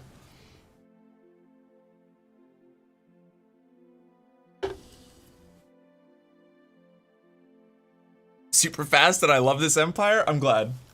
Okay, here we go. Origin. Knights of the Toxic God. Long ago, our planet was divided. Petty kings squabbled constantly, and our population bled for their vain ambitions. But with the coming of the first High King, all of this changed. Their inspired leadership forged a kingdom without equal. Above all else, the High King was pious. War was waged against any who denied their god, but still the heretics persisted. The king's prayers were answered when the toxic god visited our world. Though its time among us was brief, its baneful influence poisoned the lands of the unbelievers. Any who survived pledged fealty to the High King. For the first time, our world was unified. The toxic god soon left us, but the king, determined to find it, founded an order of knights. For centuries, these valiant souls searched tirelessly, but to no avail. The toxic god had long since departed from our world. The next chapter of the quest would be written in the stars. With the use of powerful relics, it was the Order that built our empire's first orbital station, a mighty keep. It would become the springboard from which they plunged ever deeper into the cosmos. Alright, chat. There we are. We're at, whoa, hey. Whoa, hey, whoa, hey! Okay. This is gonna be a problem. We start out at a negative 27 consumer goods deficit. Yeesh. Okay. Fuck. Oh boy. Billion Industries. Okay.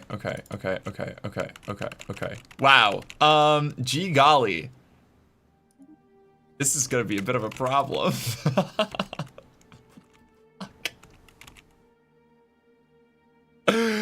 Who could have anticipated that being decadent hedonists would cause a trade deficit? Ah, I know. Oh man. Okay.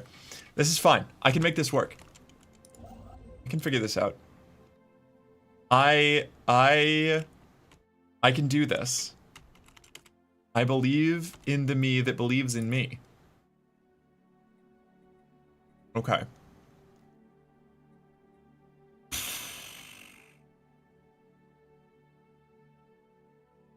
Let's grab blue laser first. Unity. We have that locked in, which is nice. Powered exoskeletons is really good, but we're not going to be able to go down the AI path anyway, so this may not be what we want to grab at first.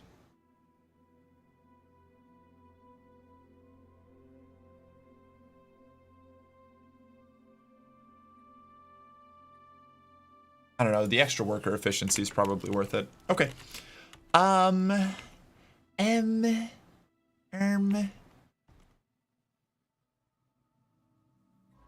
grab you. Survey. Survey. Survey. You.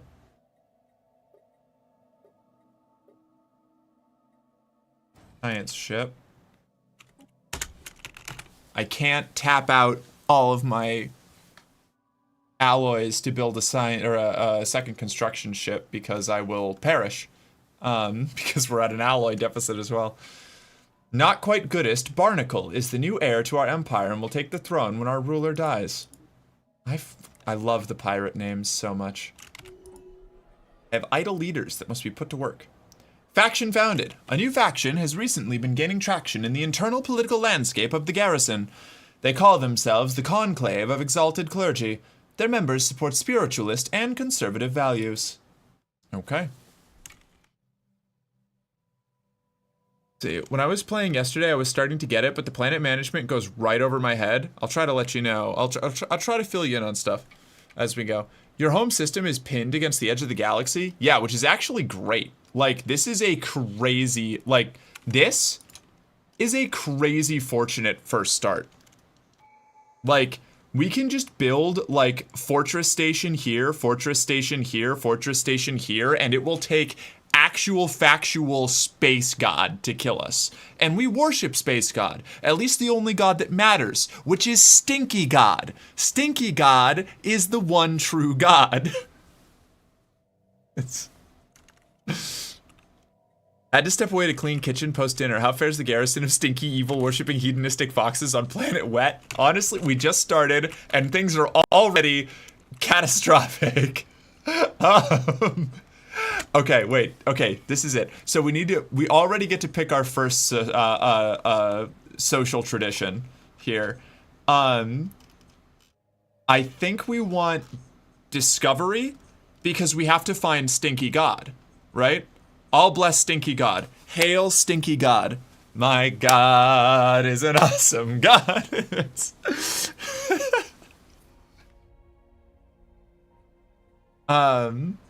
Feel free to fill me in whenever you would wish. What do you mean? I see. It was a euphemism. It went right over my head.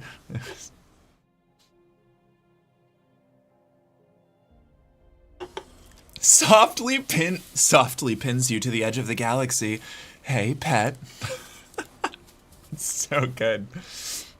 Bottom left corner might be a better cam position for this game. That's actually a really good point. Hold on. That's right. This is left, right? This is left. Oh, I'm down here now. Okay, I think I'm gonna do discovery. Change song Spirit in the Sky to Stinky in the Sky. Going up to the stinky in the sky, it's where I'm gonna go when I die,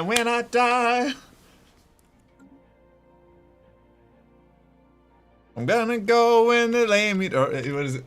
I know when they lay me to rest, I'm going up. We will not be singing Our God is an Awesome God.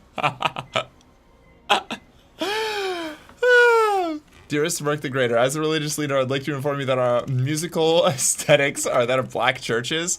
All right, hell yeah. Honestly, better musical stylings, just not the ones that I have rotting in my brain, you know? Swing low, sweet stinky God. That's a good one. I like that. I like that. Hi. Oh no!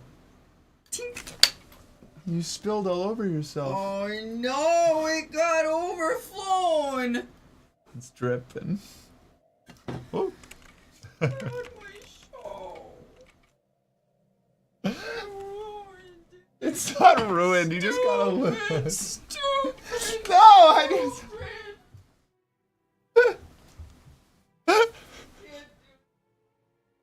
She opened an orange soda and then flicked the cap at me, but she didn't realize it was exploding onto her shoulder. All over my arm. No. I'm a failure and a mess and I'm garbage and I deserve everything. No! bad that's ever Stop! happened to me. You can't crash out just because your soda exploded. Yes, I can. It hurt my feelings. No. Let's see. Recruitable leaders. Let's do... Baking cookie, do you want one? I would love a cookie, thank you. We're gonna promote our second scientist who is going to... Where's the... Okay. We're gonna survey here and here. And... Are there no connections? Does this go all the way down? Are we at the end of like a chain of single warp line? Oh, this is gonna be interesting. What's this? New imperialist faction. The Glory Initiative. They want more naval capacity. They want benevolent subjugation policy. Oh no, they want us to have a stronger subjugation policy than benevolent. Okay. Alright, okay. Calling themselves the Glory Initiative. Conclave of Exalted Clergy wants at least 25% of our population to be some form of spiritualist. They do not want robotic workers, so we can ban that. They want to be represented on the council. Let me see if I can remember where my policies are. Is it situation, government? Policies and edicts. Okay.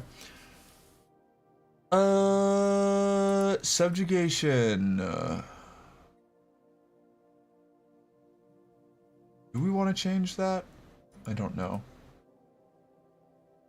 Where's our robotic workers? Outlawed. Yes. What else do our sweet factions, my sweet dear freaks, want from me? Ruler has empire ethic. Okay, they want us to be more spiritualistic, I think. You... They want aggressive subjugation, and they want us to have more naval capacity used.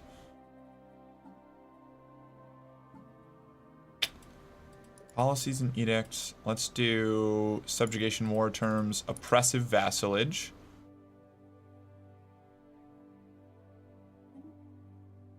Okay. Great. That should make them like me. Ledger of situations amended. The Cybrex. Event chain, precursors, the Cybrex. We have discovered artifacts from an ancient alien civilization on Uralian 1. Incredibly, this civilization, which apparently referred to itself as the Cybrex... I should be doing my narrator voice, hold on. Incredibly, this civilization, which apparently referred to itself as the Cybrex, seems to have been made up entirely of machines that were linked together in some sort of collective consciousness. The age of the artifacts indicate that they were active some 600,000 years ago, in this portion of the galaxy at least, but we have learned nothing of their exact origins. According to a partial data fragment that our scientists managed to extract from one of the artifacts, the Cybrex, at some point, launched a massive crusade to destroy all sapient organic life in the galaxy for reasons unknown. Oppressive vassalage, yes. They want aggressive subjugation, don't we all? Yeah. I mean, it's valid. I once started bawling because I dropped my sandwich, so I feel that. You have kindred spirits in chat, babe. Contact report, remnants. Chat xenologists are practically falling over themselves to publish their takes on the recent findings of alien life. This fevered storm in the scientific community has had some negative, yet temporary impact. What? Oh, you're going to sleep. Try to go eat now. I'll probably watch the VOD of this to maybe learn things, so be entertaining and educational, or not. Up to me. I don't like making choices. Up you. Bye, Ashley. We'll catch you later. You can't crash out because your soda exploded. Sounded like a great title for a self-help book. It's a crappy self-help book. Did you know you can rename your internal factions? I did not. That's very funny, actually. I'll have to think about that. Hey, my ex crashed out in front of a club because he lost his teal eyeliner. To this day, I can make him blush so hard he experiences lightheadedness from that much blood movement just by mentioning that incident. It's very funny, actually. Relatable.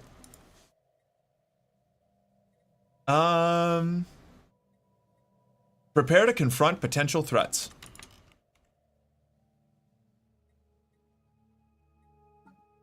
So we can do, if this is the Glory Initiative, how do you rename? Manage faction?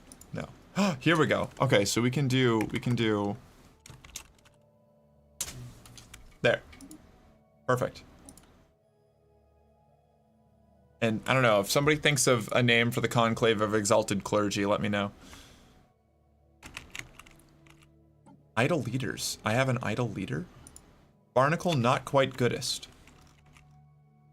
That's an official. So we'll have to colonize somewhere. They're just going to stay idle for now then. Okay. We need alloys and commercial goods. So we're gonna do this first. Commercial goods, consumer goods. Buy some of this. Oh boy, this is bad. It's not good. We're gonna grab to boldly go. So we've got discovery, makes us better at research and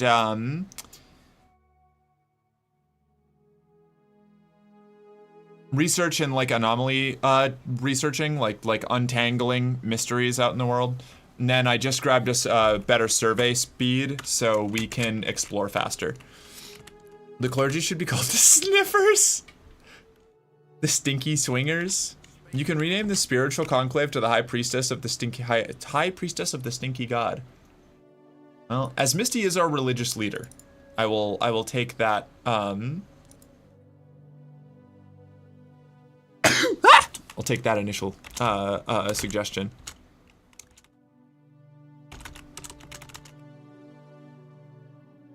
There we go. High Priestess of the Stinky God. I cannot believe I didn't know that I could rename my factions. This is great.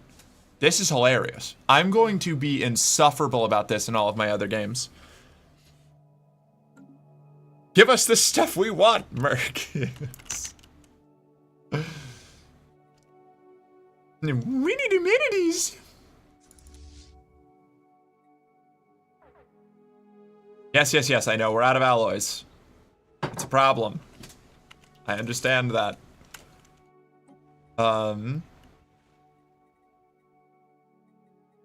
We've got some troubles right now.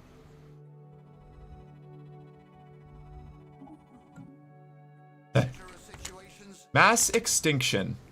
Our first steps into the void beyond Wet Planet were driven not just by curiosity or conquest, but by necessity. Conquest. Stand ready for my arrival, worm. The biosphere of Wet Planet has rapidly changed, with scientists warning of a potential mass extinction event, a cyclical purging of life inherent to planetary existence in the cosmos. It just processed that Faith walked away laughing about the fact that our homeworld is named Wet Planet. It's such a stupid name. Yeah, this is the chat empire. Chat, what Because it's an ocean world. the original? Call it Manon. Sounds like the liberals are fear-mongering again. A research plan has been developed to study planets rendered uninhabitable by major astronomical incidents. By reconstructing these events, we hope to avoid a similar fate for Wet Planet and the chat race. Situation log. That's Wet Planet. Died.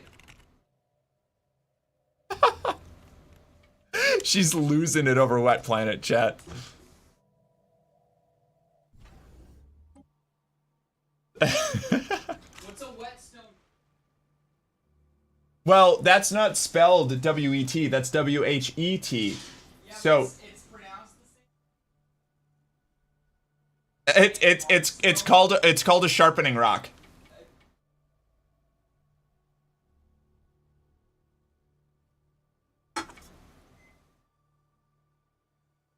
Except it's the wet part is spelled W-E-T. Like a drink is just called a hydrating wet, and a food is called a sustaining wet. It's all just called It's wets. all wet It's is all in wets. everything. Wets in everything. Oh boy, we're in danger. All right. Research subsidies or scientist capacity and research alternatives. Yes. Okay. So we are teetering on the brink of collapse, and we are 1 year into the game. So I'm really excited. It's gonna once we stabilize, it's all gonna be going great. It's a wet planet of orange soda. When our clothing was stained, we fled to the stars in search of safer ground. Banned. No. Okay, no, this does have connections. All right. Good to know, good to know, good to know. The political frontier. Established factions and fledgling movements alike have taken an unusually keen interest in our new colony on Skull Cove. From the moment we announced settlement of this modest habitat, nearly every political voice in the garrison has had something to say about it. Our analysts don't suspect that anything truly radical is taking root on Skull Cove, but they advise some caution. It's clear our various political entities intend to campaign vigorously on this burgeoning world. Skull Cove isn't just a regular space station, it's a habitat? Oh, fuck.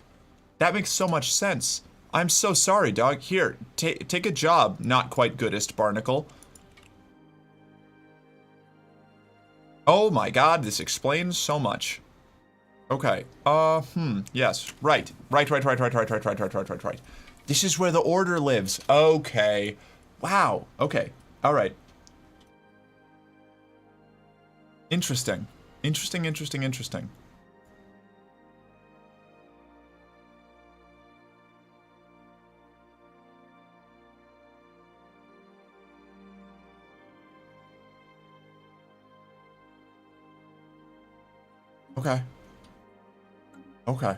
Okay. That makes sense. That tracks. I understand why we're having so much trouble with our resources now.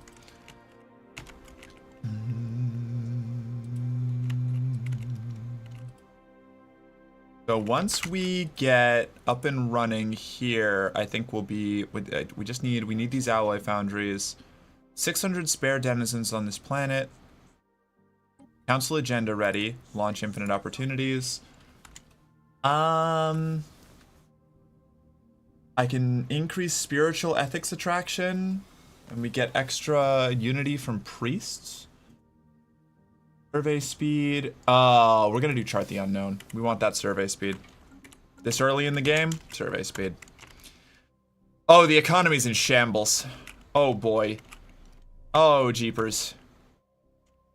The Communion of Wealth is getting increasingly concerned about the alloy shortage befalling our empire. Failure to recoup our expenses will bring widespread disruptions to our industry sector. Everything is going according to plan, actually. It's fine. It's fine. We'll be fine. We'll be fine. Please be fine. Oh, it's bad. Everything's bad.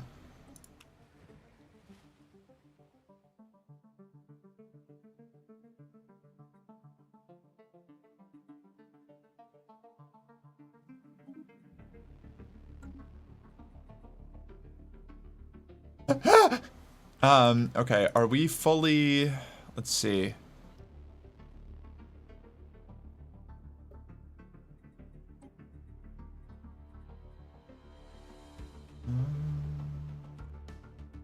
What have we here?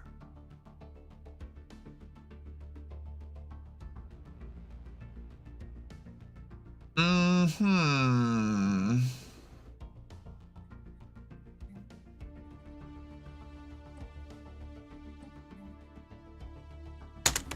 system has been charted. This is problematic. Mark, you look so cute. Wet Planet. Yeah, hi. Thank you. Yummy tariffs. Drink your water? Oh, did I miss that? Whispers to Mark. Would you like me to send you my text file with all my Stellaris console commands I use? No, but thank you. If I can't get out of this myself, I will simply perish. Our astronomers are confident that the asteroid belt in this system was once a habitable planet, torn asunder by unknown forces. A special project has been issued to study the major asteroids in the belt. Look. I let chat build me an empire. And by God, I'm going to make it work. By stinky God, I will keep us alive, or we will die spectacularly in a flare-out worthy of stinky God's at least passing attention.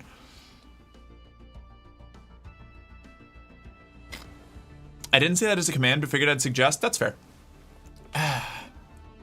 The wonderful tariffs. Big, beautiful tariffs. All things are going in accordance to Stinky God's plan. Be calm, children. Now back to work before the good girl notices you and becomes upset. Ledger of situations amended. Okay, this is not ideal. We've got stability issues. We're God, our economy and political system is unstable, just like me, for real.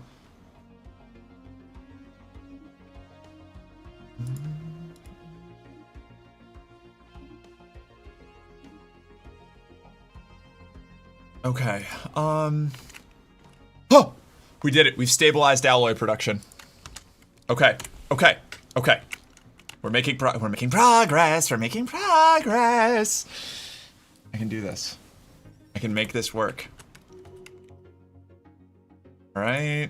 Consumer goods are stabilizing.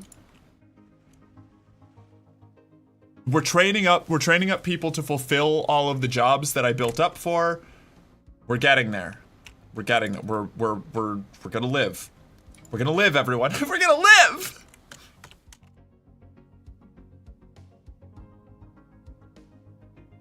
Okay. We can start expanding soon. We're positive on consumer goods now. Our hedonism is no longer killing us.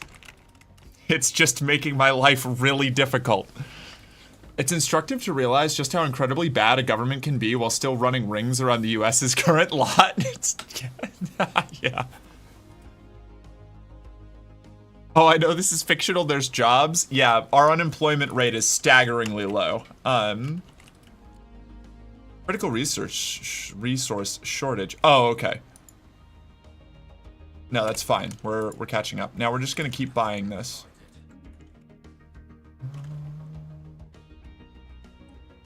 Wet Planet, economy, quest reward. A group of knights just came back from a long quest. Their spaceships are battered and their power armors have seen better days. It was a grueling journey that yielded scarce yet precious insight about the toxic god. Despite the hardships endured, spirits are high, for they did not come back empty-handed, and their stories will make fine additions to the chronicles. 134 science research. We have 300 metallurgists. Is that all of our metallurgist capacity? Do we have any other jobs available? Where can I see 200 metallurgist jobs?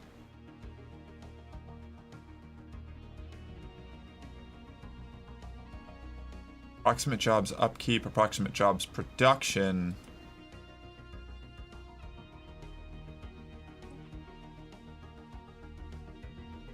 Okay. I can make this work. Recruitable leaders per class, +1. Leader experience gain, +10%. Excellent, let's do it. I need all of my stinky knights to be powerful. To be brave. To be noble stinkers. Yay, we're gonna live! We're gonna live until we don't. We almost believe. Yeah. Unemployment is low because people are too busy having orgies to do any work. I see this as an absolute win.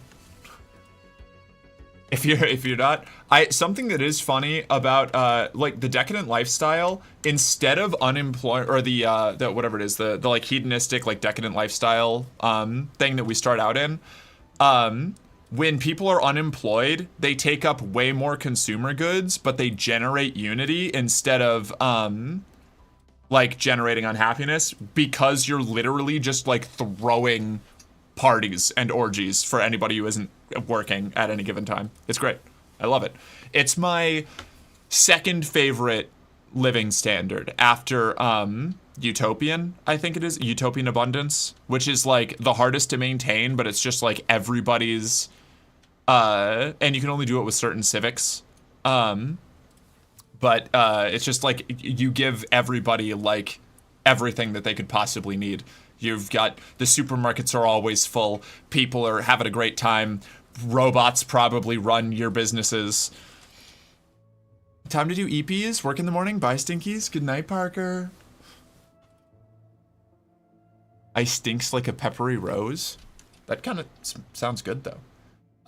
Thankful Fisher. New resource. The GNV Thankful Fisher has discovered a previously unknown strategic resource dubbed Rho in the Shinnick system. It is a rare aerosol of unknown origin, and when ingested, it enhances the abilities of a psionically gifted individual. We found it. We found the geriatric spice melange.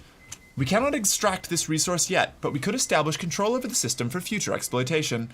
We are sure to find more of these types of resources as we continue to explore the galaxy, each with unique properties and applications. Okay. We're positive on alloys now? But no, I didn't mean to sell alloys. Fuck me. Okay, well, that sucked. I just lost trade value for nothing. Yeah. All right. Level ups for leaders. Charismatic 2. I should probably do edicts. Fwick. Charismatic 2. Where is my situation log? Empire focus. Investigate an anomaly. Anomalies. Victory. No. What am I doing here? Society management. Government? Policies and edicts. Here we go. Map the stars. Oh, we can run all of these. Our edict budget is huge. We don't need to, but I'm going to anyway. Veneration of Saints. Yeah, okay. All right, yeah. Rad. Rad. Fuck yeah, hell yeah. Intellectual booty.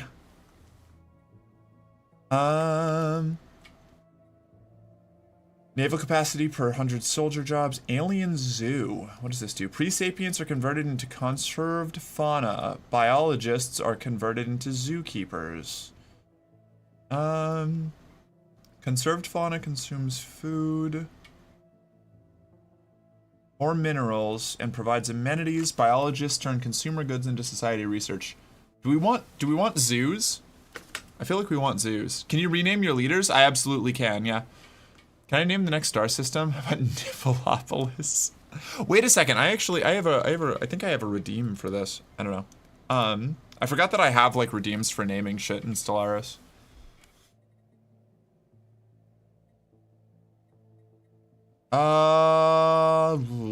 Zoos is really funny, but I think we need fleet command. We're gonna need fleet command. We're gonna do fleet command. Available leader traits. Our head of research is going to get Spark of Genius. That's easy. Kersen Zheng is our Minister of Defense and commander of our fleet. Aggressive. Castaway Hendrik. Governing Wet Planet. Fertility Preacher, obviously. Scientist, Starfarer Jack. Carefree is anomaly research speed. That's survey speed. Both really good choices. I'm gonna do. We're getting a lot of survey speed from our other things, which means we could stack it for a bazillion. But I think anomaly research speed. I want to be able to double back. Okay. Cool. Awesome. It's all coming together. It's all gonna be okay. We're gonna be all right. Gonna move here and get ready to start expanding.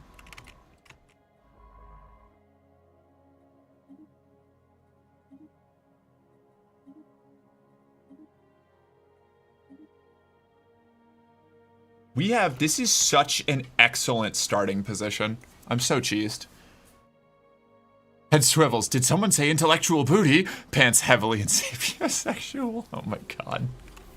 Nerds. You're all nerds.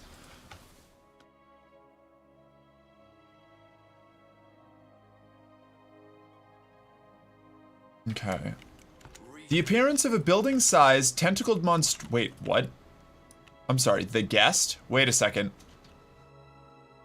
I haven't got this before.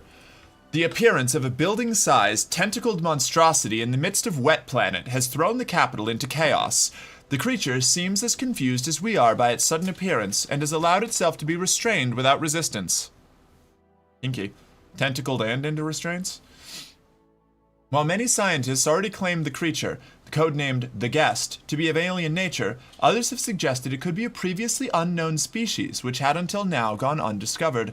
After all, no alien ship has been detected in orbit. The creature materialized out of nowhere, seemingly unassisted by technology. Our confusing, and confused, visitor is currently being held in one of our research facilities. I mean, we gotta talk to it, right? We're a bunch of xenophile, decadent, like, hedonists, and this is a tentacle monster.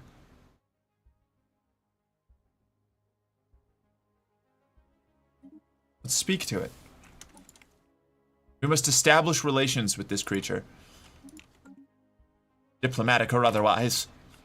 Skull Cove, how are you doing? How are you guys? What's up with you? What's up with all of y'all? Huh? Astro Mining Bays. Research Campus? Let's do a research. I don't have the money for a research campus because we need a ton of alloys. Nobody's unemployed right now. That's good. That's good. We gotta keep that. We gotta keep people employed. If the people aren't working, they're having orgies. And I can't afford to keep funding these orgies, you little freaks. We don't know what it is, but we like it. Let's grab torpedoes, because that'll give us access to frigates. And I love the changes to torpedoes. Oh my god, I hadn't played in a minute. And they, you used to have to research all of the different ship chassis individually, and now they're bundled in with other, like, weapons and, like, ship module techs. So you can, it feels so much better. It always felt like a dead research when you had to pick a ship chassis, because you had to do it. Like, you needed them. But they were always really long, and, like, all you got was the chassis, and then you still had to go research new parts for it. It was nightmare shit. Well then, I thought we were just a bunch of booty pirates. We are intellectual hedonistic booty pirates. The tentacled monster may be unprepared for our predilections. It's possible. We'll find out soon. As soon as you can research the spice, we can start having spice orgies, boss lady. I mean, I'm not having one, but it's a thing our nation can have. Yes, and it's critical that we get this online as soon as possible. I'm glad that the church officially recognizes spice orgies as a virtuous activity. Oh, I have to... Okay, here we go.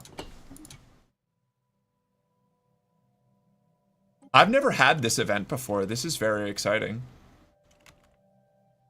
Uh-oh, the tinnitus is kicking in. Come on, buddy, stop ringing.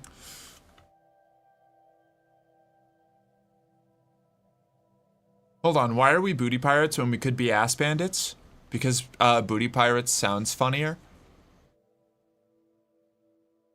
Space charts updated.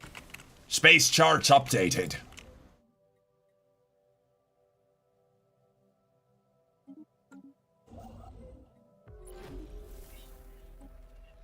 First contact event pending. We have made first contact with mysterious aliens in the Mork system. For now, we have codenamed them the Samek aliens until we can find out more about them. If they possess a language, we must decipher it in order... How? How did they... Cookie, thank you. Cookie. Yes, the caffeine cookies. We grow ever stronger. How did aliens show up in my home system? What? Where? What are you... Where were you? Are these different aliens?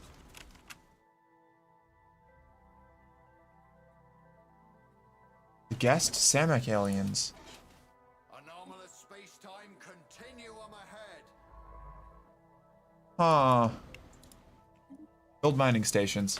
These 2 alloys in our first neighboring station, huge. I'm struggling so much to keep our alloys alive. Gonna be a big move for us. So right now, all of our alloys are coming from purchasing them. And that's really not great. Also, another really great change from the last time I was regularly playing the game is that now trade value is its own resource that you use to buy every other resource on the market, whereas you used to have to spend energy credits, which meant that you really had, like, some empires really suffered on the trade market because they, like, you know, like a gestalt intelligence, like an AI, used energy credits instead of food. So, like, you didn't have to invest in food infrastructure, but, like, you had to invest, like, triple much into energy infrastructure because it was also the upkeep for your ships and your population and what you spent on the market. Nightmare stuff. Wowee, trade update, right? No, it's really cool. It makes trade feel like a real thing now. And you also don't have to worry about trying to convert trade value into energy credits because, like, I think it was a 1-to-1, but, like, not always. I don't know, it was annoying. Now it's just simple. Let's do survey speed. More survey speed for me, please. I love surveying fast. We grow ever stronger. This is probably going to be our main expansion zone unless there's another empire already fucking around in there. Boop. Our first ascension perk. What did we just do? First contact event pending. Our scientist has determined the wriggling tentacle motions of our guest are a form of sophisticated sign language based. To our dismay, we thus learned that the creature is embarrassed about its lack of clothing and has been repeatedly asking for appropriate garments to cover its naked appendages. After it's suitably clad, our researchers have proposed the construction of a many-tentacled machine to better aid communication with this creature. Incredible. All right. What a friend. Let's see. We got our first ascension perk now. And I'm thinking...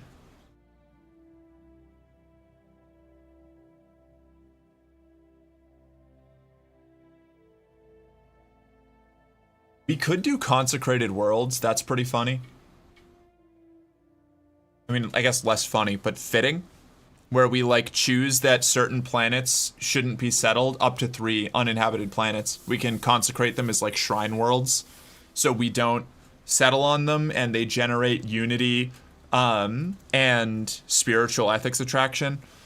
We have one vision, just increases our unity and our governing ethics attractions, which is just kind of, if you're already building up into high unity generation, which we are, it's just a good, like, flat buff. Technological ascendancy gives you better research focus, which we're big on, and it increases the chance of getting rare technology, which is pretty cool. I think that's probably the only ones I'm really interested in. Transcendent learning is really good for a leader-focused empire, and we have a soft focus on leadership, but I think those are probably our main ones. Mastery of nature leads into the big terraforming stuff so that we could make everything Gaia worlds eventually, if that was our plan. But I don't know. I think I don't usually do consecrated worlds, and that could be kind of neat. Shrine worlds are kind of cool. Interstellar Domain is good. Interstellar Domain is really good. I also think it's really boring. Interstellar Domain is like, hey, you get to have a bigger empire for less cost. That's the whole perk. And it's like, all right, sure. Yes, it's like objectively one of the best ones, I think. Especially since they changed empire size again so that you can't just spam bureaucrats to make your empire size not matter. But, I just don't like it. Lord of War is one of my favorites, but I only do it on my, because you get to have mercenary enclaves, which now that I say it means that y'all probably will want it, but, we're not really building for, like, fleet supremacy, so I don't know if it's going to be that good for us. It is really cool having a bunch of mercenary fleets that live in your, empire and get hired out, though. Fucking rips. Now our fearless leader needs to follow suit and get naked. Yeah. At least that's why the scientists say they want a tentacle machine. Right. Hot women should trade update my intellectual booty. So true. That said, our fearless, decorumless leader needs to follow suit. God damn it. I don't know.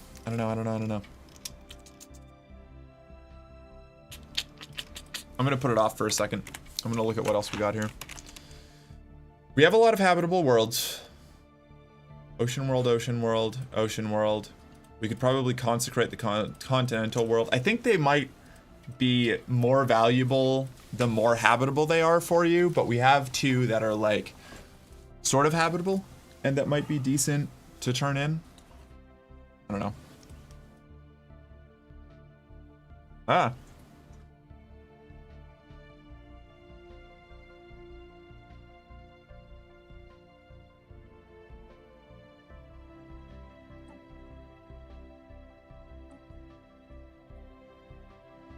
My cookie is falling apart.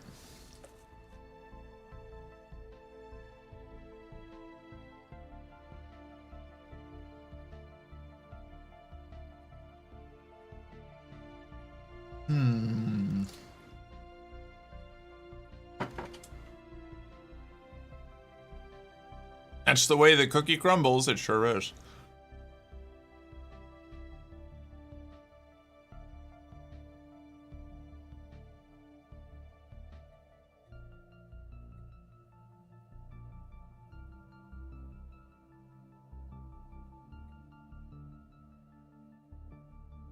I'm gonna do Mastery of Nature so we can make all of our planets Gaia worlds. I think that fits the hedonistic angle the best. Our lookouts have detected an anomaly.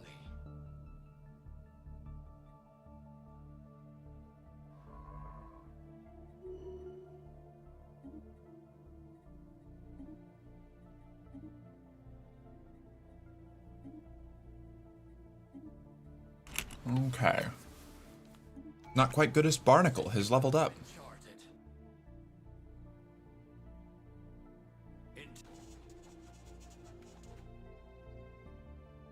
The GNV Thankful Fisher has succeeded in isolating a signal embedded within the unusual pattern of interference in the Ocheron system. The signal is a song, a complex sonification of an advanced mathematical equation to be precise, and one that scientists Starfarer and Jack cannot seem to get out of their mind. Who or what may have comprised this song remains unknown, though its complexity infers an incredible level of technological sophistication regarding subspace harmonics. The signal's geodesics suggest a point of origin from outside our galaxy. Wild.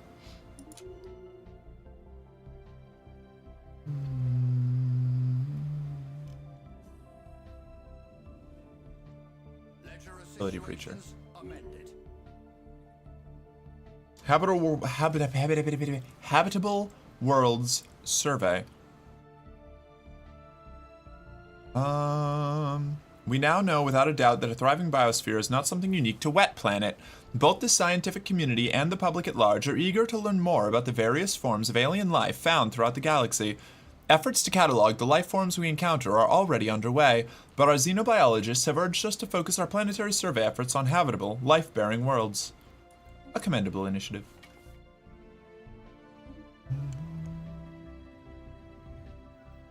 Opalglic Society encountered. We have detected the presence of a pre-space civilization on Ocheron 3 in the Ocheron system. They are in an early industrial age, with electricity and internal combustion engines gradually coming into widespread use. We should consider building an observation post above their world to study them more closely.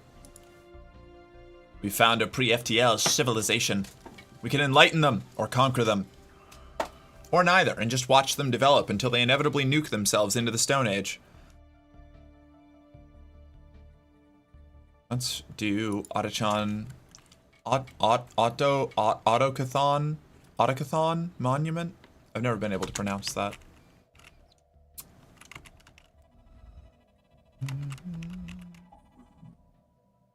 Mass extinction through the ages. A planet in this system still wears the fossilized traces of a past ecology on its sleeve.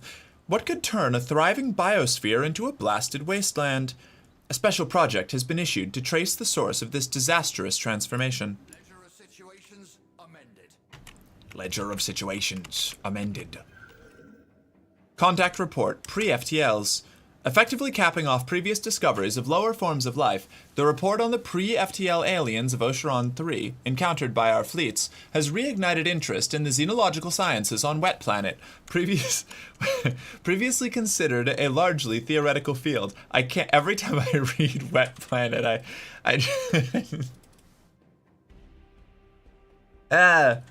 Club Fox's gotta follow the Thumpa Thumpa.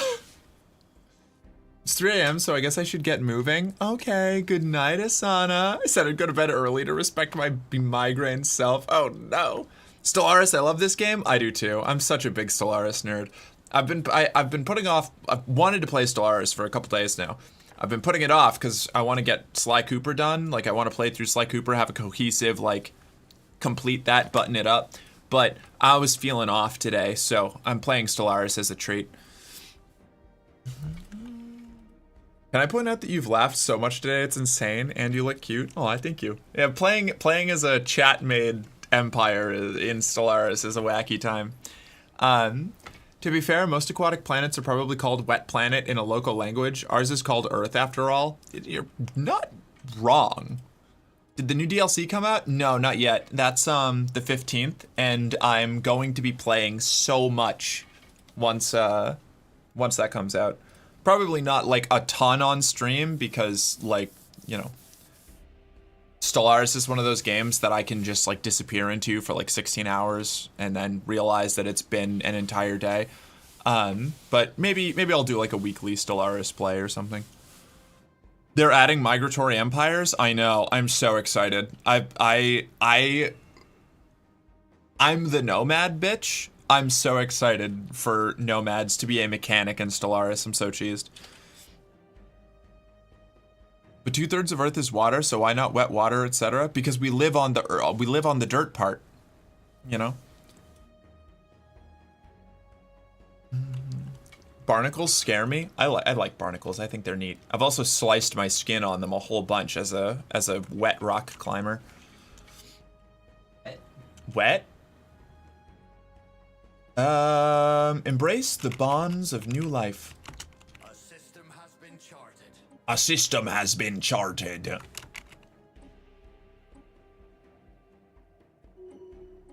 We've got envoys on both of these, right? Yeah, okay, good.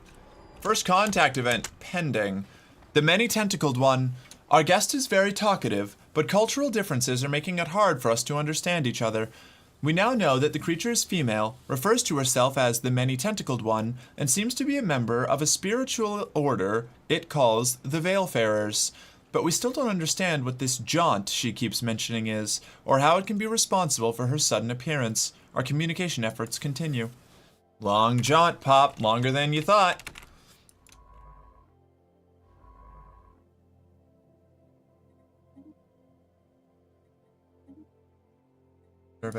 Survey. You can build a second... You can almost build a second starbase outpost. We'll get to work on that. Our lookouts have detected an anomaly.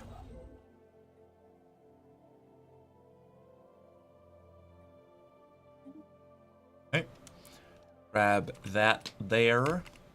Buy... I'll wait for the big purchase. 667 trade value. New Xenoist faction. The Xeno Friendship Council. Okay, alright, hold on.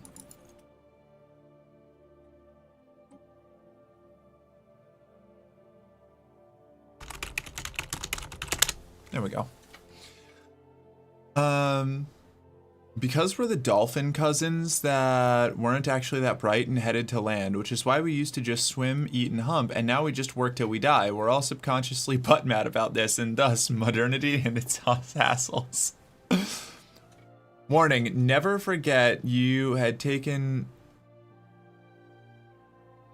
Shilajit earlier in the afternoon and then do a Red Bull in the early evening. I would associate it with the equivalent of espresso on speed. I don't know what Shilajit is. Is that like a supplement or something?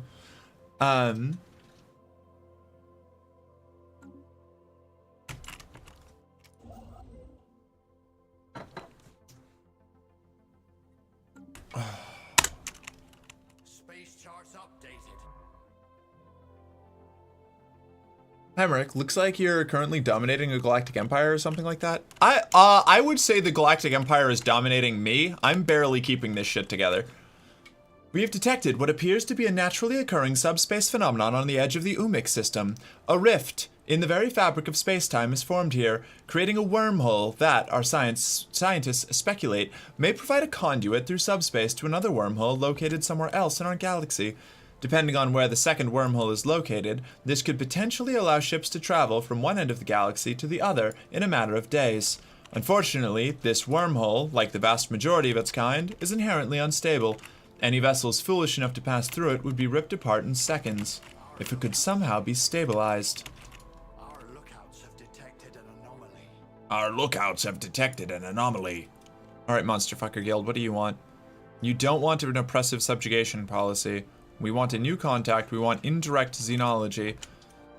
Legislating a policy of subtle or non-interference in pre-FTL civilizations will please the Monsterfucker Guild.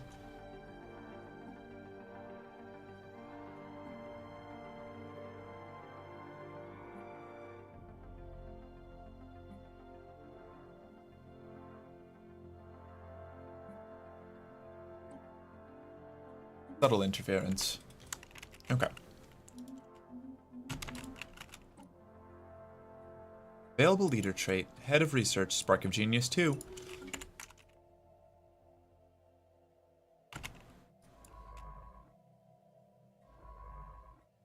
Very good. This is going better than it was before. Purchase alloys. And now... There's a gateway there? Oh, man. Okay, we gotta get that. We gotta get that locked down so we can start studying that shit.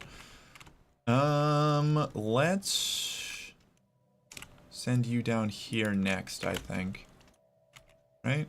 That's all gonna be science, which is good. Well, actually, no. Yeah. Go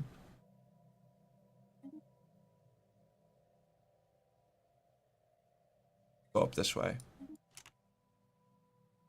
We want to get this cluster under control. Because we know there's nothing. There's not. This is going to be kind of an expensive stretch that's just going to be a bunch of energy and a little bit of minerals until we get to the wormhole, which is the first really useful thing at the moment.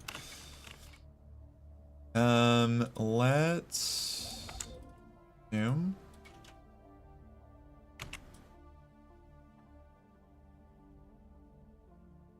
This lack of alloys is really kicking my ass right now. Wet planet, you're very expensive to maintain. You have so many many unemployed people again.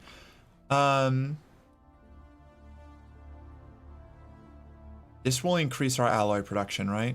Not by much, but it's something. We'll also eat through our consumer goods. Well, no, we'll do city districts. Mass extinction through the ages. Special project has been discussed. This planet's flora and fauna, choked on their own poisonous emissions, likely helped along by the release of reactive gases from beneath the planet's crust. Oh my god, it's just like us. There is new information in the situation log. There's no information in the situation log.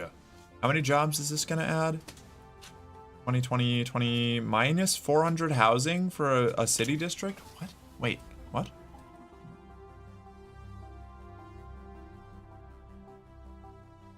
Wait, what? Mass extinction, chilly planet. This planet of interest in this system is covered in layer upon layer of dense ice of varying composition. Apparently, it was once home to more varied and pleasant biomes. In the situation log. So housing, we have 506 housing. District specializations reduces it. Buildings, districts, capital. So how do I get, wait, how do I get housing then? If it's not by building city districts anymore.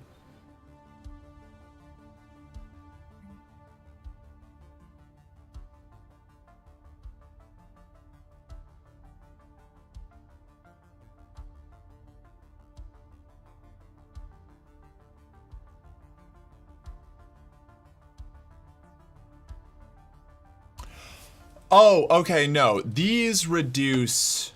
Oh, per district. Oh, weird. Strange. Okay, okay. So it just means we get less housing. Okay, gotcha. I haven't... The planet rework has changed things.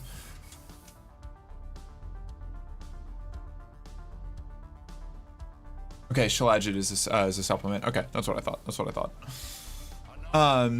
Barnacles have the longest penis to body size ratio, and that fact weirds me out every time I see one. Honestly, good for barnacles. Freaky little dudes. Space torpedoes, nice. Okay, that's good. That's a good thing to have. Space torpedoes is good to have. Let's do mining stations. Better mining stations. Okay. We have got to work out what we're doing next. We're not going down cybernetics. We can't do psionics yet. Harmony? Colony Ascension Edicts, plus 25%, grants access to the Holy Covenant Federation type. That sounds important. For us, at least. Leader lifespan. Empire size from pops down. Governing ethics attraction. Stability in colony ascension. Extra edict fund. Domination. Extra influence. Pops. Ended shifts. No. That's not very decadent. Adaptability. Habitability. We don't need this. Aptitude. Have you taken the aptitudes yet, citizen? Do you get to name anomalies? If so, it should be called Eva. No, you don't, unfortunately. That's very funny, though.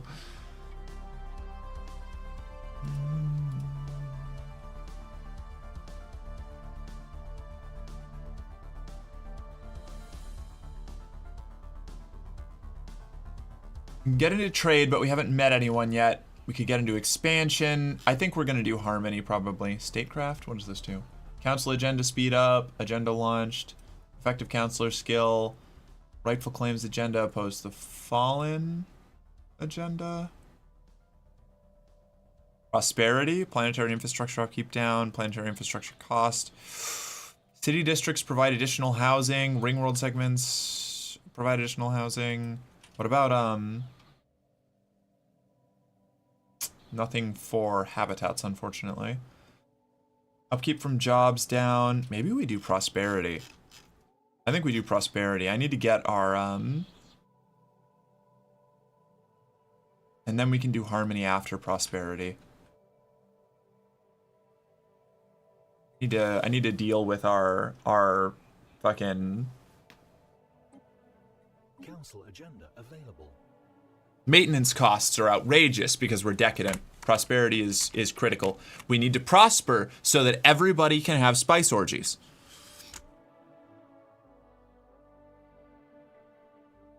Scientists haven't examined me.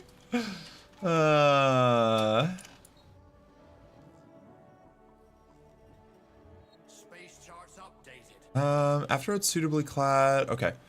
Our scientists have determined the wriggling tentacle motions of our guests are a form of... Oh, okay.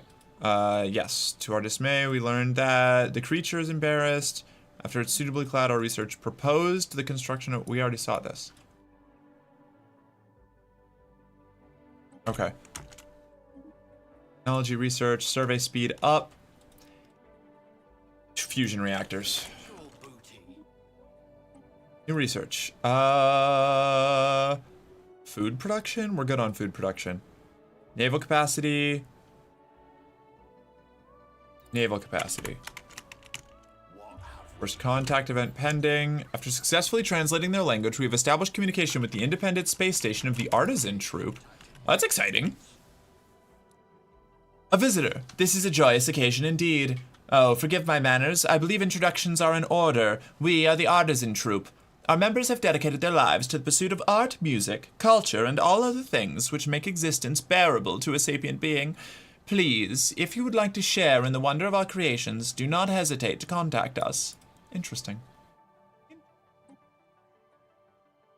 That could have been a lot worse.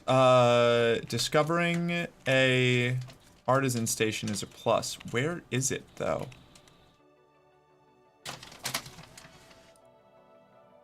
In Ocheron? No. Have we not found it yet? Weird to get contacted by an artisan troop we haven't located.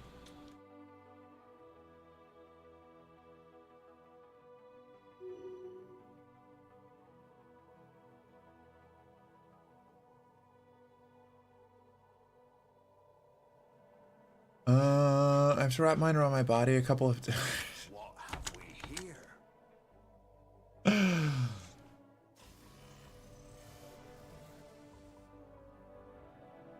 Ahoy there!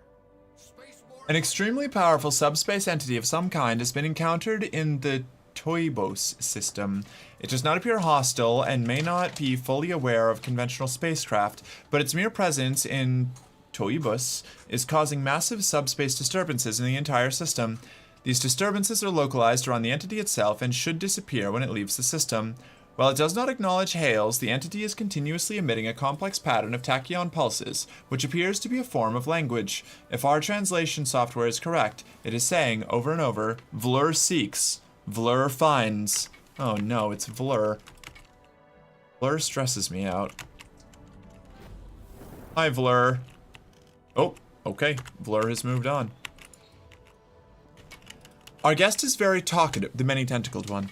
Our guest is very talkative, but cultural differences are making it hard for us to understand each other.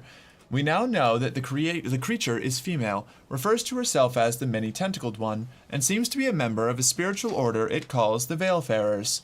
But we still don't understand what this jaunt she keeps mentioning is, or how it can be responsible for her sudden appearances. We already got this. Why is it giving me this twice? God damn it. Available leader traits. Merc, goodest.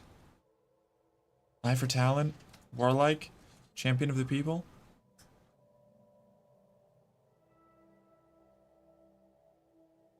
Champion of the people. Get that happiness up.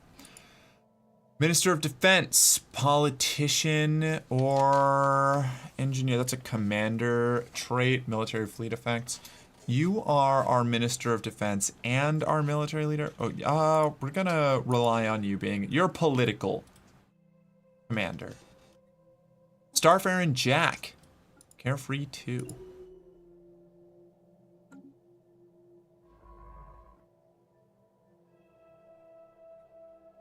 Gonna have to send you backwards to start doing what do you call it? Fucking anomaly research soon.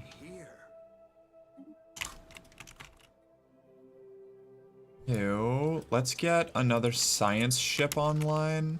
Let's buy another 125 alloys.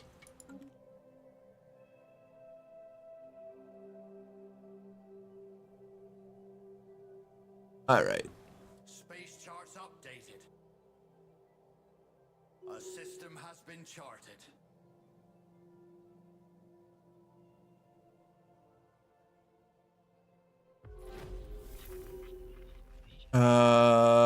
We're not trying to sell supplements in chat right now.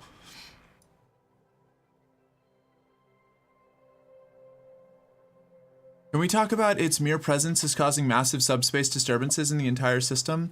These disturbances are localized around the entity itself. Not sure whoever wrote that understands what localized means, or entire, or both. Well, localized on a galactic scale, right?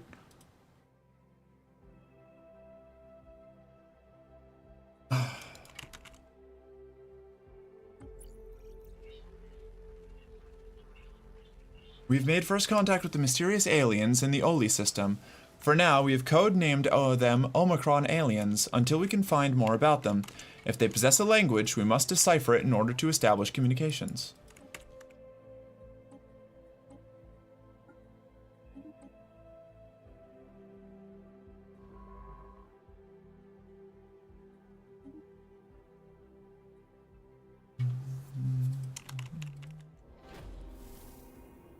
Damn, Merc bailed out the game's copywriters? Yeah, that's me.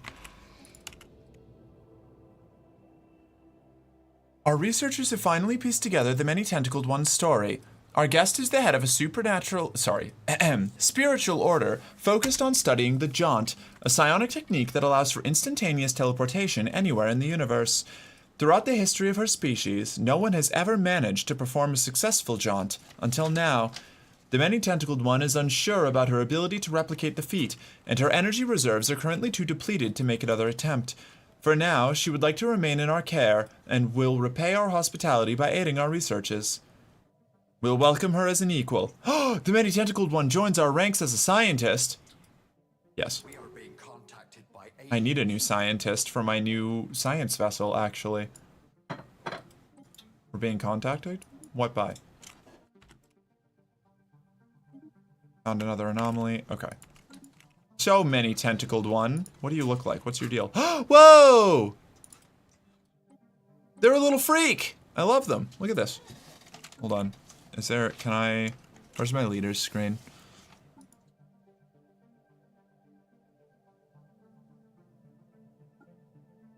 Look at her go! She's psychic. That's good.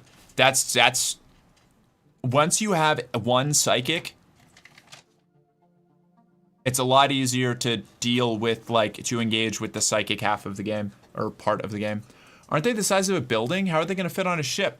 I don't know. Did it say they were the size of a building? I don't remember. Damn. I guess we've got big ships for them.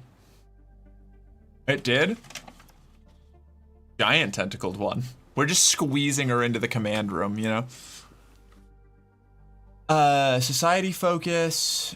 Roamer? Okay, good. Survey speed? Rad. Perfect. Let's go. You are taking over all of this surveying. And that means that we can bring our other ship back and start doing project and anomaly research.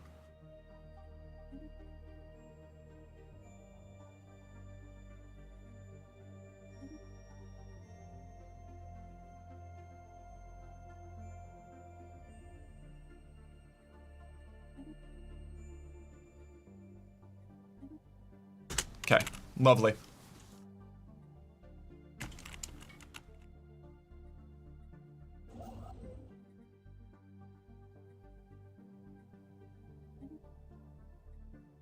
space charts updated. Oh, such a boon.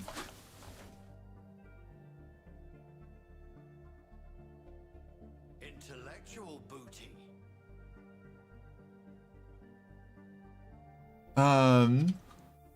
If we counted every tentacle, it'd be more than 2. It's true. Many tentacled psychic. 2 for 1 deal, for real? So many deals.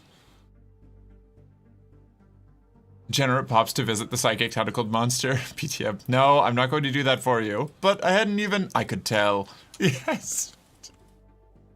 Reading the minds of everybody who comes in. Oh, yes. Carrier operations. Need to get that online. Going to help with piracy. Things are going so well right now.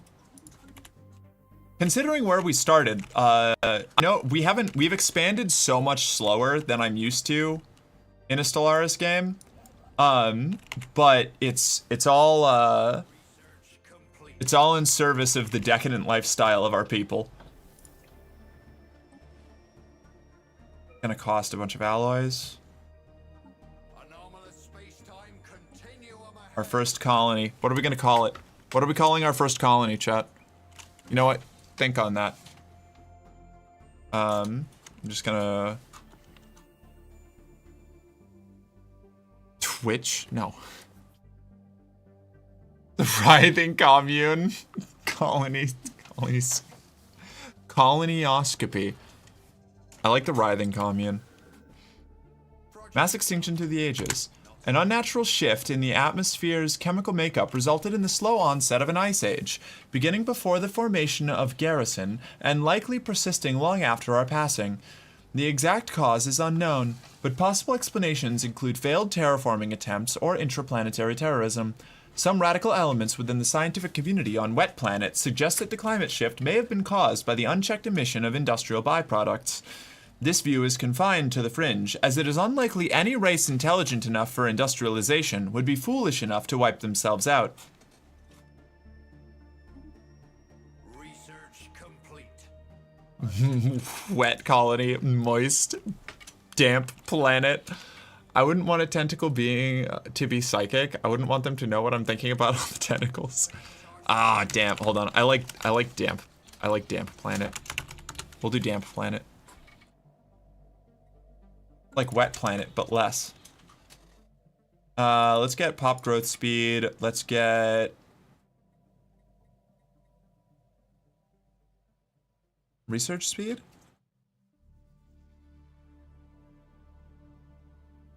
Let's get research speed. Infrastructure costs and build speed. No, this one. We want this one. Okay. Mass extinction. Burned planet. One of the planets orbiting this star bears the still open wounds of some past calamity. Its surface is a roiling sea of half-melted minerals boiling into a superheated atmosphere. But chat astronomers claim that it may once have supported life. A special project has been issued to study the molten planet. Situations amended. Our lookouts have detected an anomaly.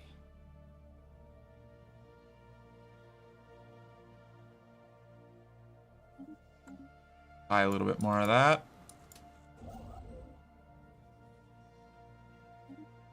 Council Develop that. Council agenda ready. Event chain, mass extinction through the ages.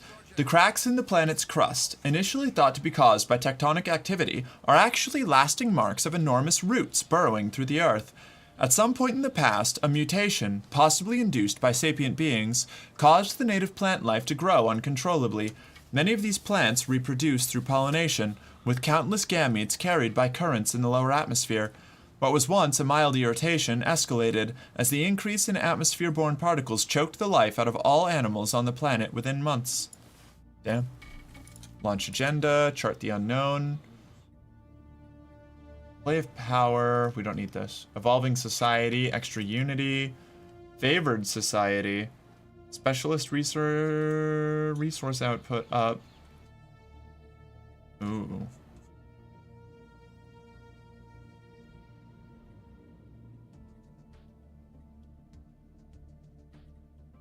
To expand the council. Having an extra council slot is huge.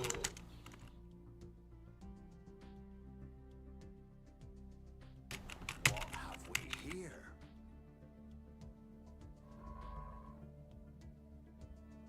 Why do I sense we're going to end up with wet planet, damp planet, moist planet, drenched planet, dripping planet? That's actually a really good idea. When are you gonna get a planet? Should I make the next one planet? I think you have to. Okay, I'll make the next one planet.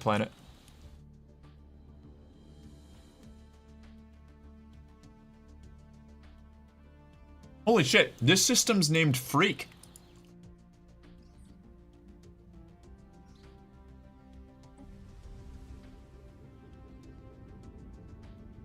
Look at it go. Look at that. I have to build a resort here or something. While conducting surface scans of Tadyalara 3A, scientists Starfare and Jack aboard the GNV Thankful Fisher discovered what appears to be an artificially carved slab of rock covered in alien writing. No other signs of alien activity on the moon have been detected, and exactly how this mural came to be here is a mystery. We've prepared a special project to translate the text. New information in the situation log. We grow ever stronger. Obviously, this is chat's ancient homeworld. Obviously.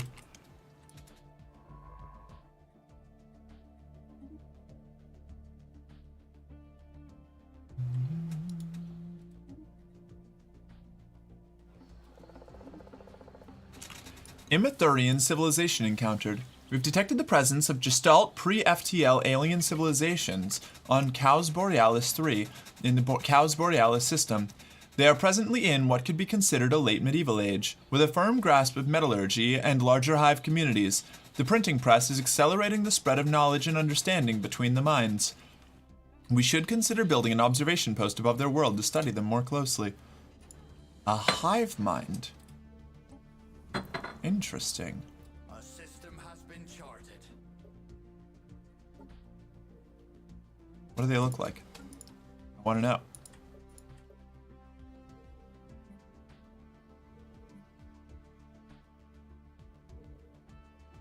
They're a hive mind of freaky gorilla people. All right. Okay. Okay. All right. And they border freak. I see you.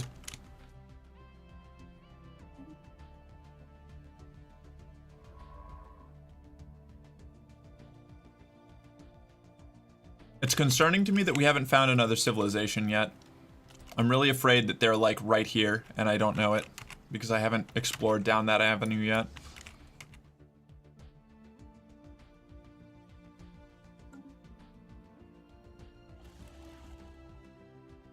We traveled for 9 light years and found a meaningless lump of rock. Reminds me a bit of tourism in flyover country. Yeah.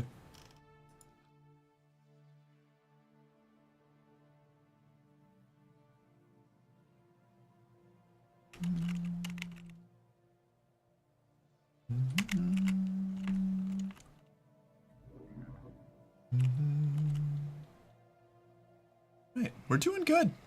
We're in a solid position. I do desperately need more material, alloys so that we can, shit, we have so many people that are unemployed up in this, on Wet Planet.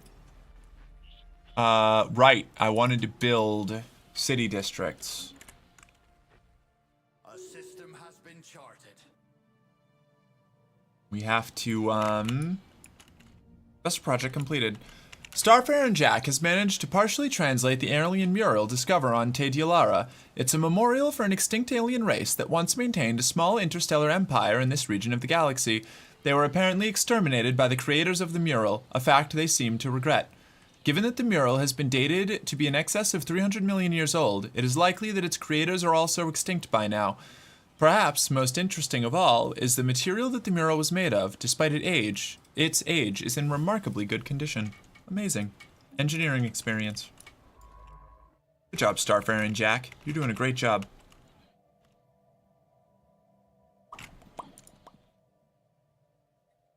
Head of research.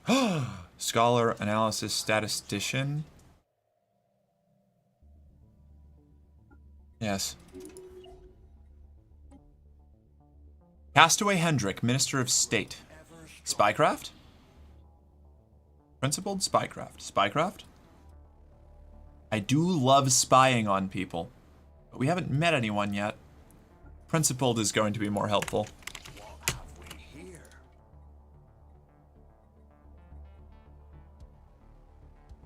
Intellectual booty. A system has been charted. We want edict fund, gene cleanse, food stimulation. Let's do the food production. Mass extinction asteroid. The asteroid is in actuality a chunk of what was once a habitable and probably inhabited planet. Regular but overlapping fracture patterns indicate that the planetary demolition was intentional and controlled, if somewhat rushed. All signs point to this planet being the homeworld of whatever species destroyed it. We may never know what drove them to consider planetary annihilation to be the lesser evil, and perhaps we should be grateful for that. Terrifying. Noted.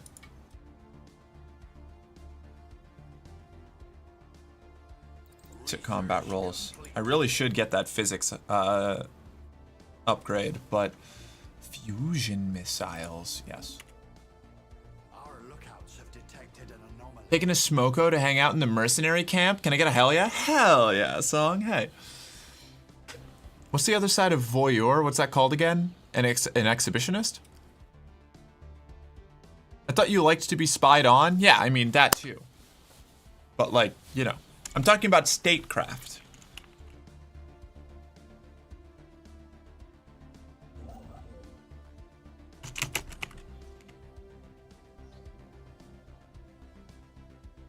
Unemployed people on Wet Planet? I thought games were meant as escapism.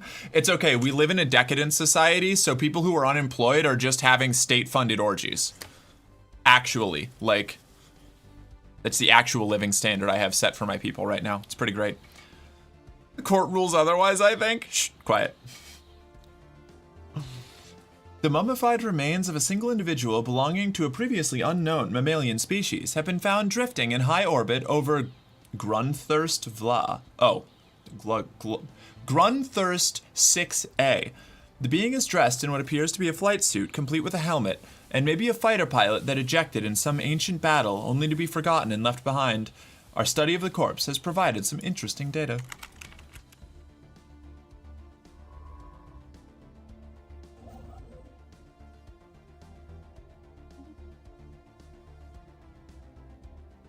A system has been charted. How's Skull Cove doing? No unemployed people yet? Very good. What have we here? No available jobs. Wet Planet, how are you doing? No available jobs, 770 denizens. Let's do another, management. We're gonna clear this, clear this, clear this. A blight upon the land, swarms of the deity. Oh god, okay. A blight upon the land. In this place, the deity first smote the land in anger. Little remains of what was once here. Swarms of the deity. In the deity's wake, insects previously unknown to this world spread rapidly, coming to thrive in many of the affected areas. Their pestilent presence continues to test us as we seek to cultivate these lands.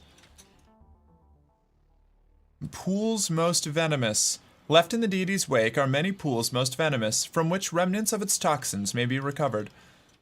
Pestilential wasteland. Not all could enjoy the blessings of the deity. Larger areas of land were ruined by its passing, never to recover.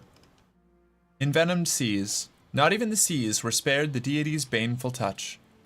Okay, so that's minus like 5 maximum districts, which is a bit of a bummer, but that's okay. We'll make do. Sex work and statecraft probably have more in common than most people expect or are comfortable with. Oh yeah, I would agree. Quest reward. A group of knights just came back from a long quest. The spaceships are battered, and their power armors have seen better days. A grueling journey that yielded scarce yet precious insight about the toxic god. Okay. We need more. Oh, we can sell.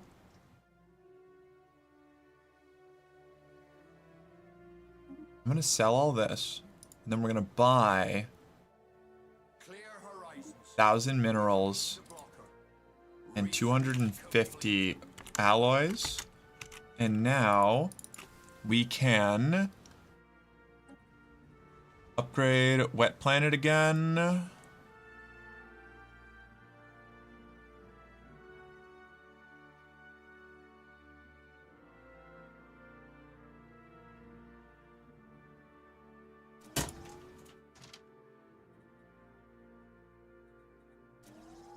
There we go. Okay, great. Huh? Oh.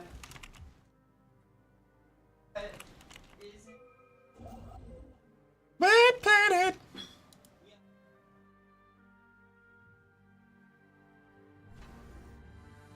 You. What is this? What are these? Oh, they're Tianki. Okay, that's fine. Space whales.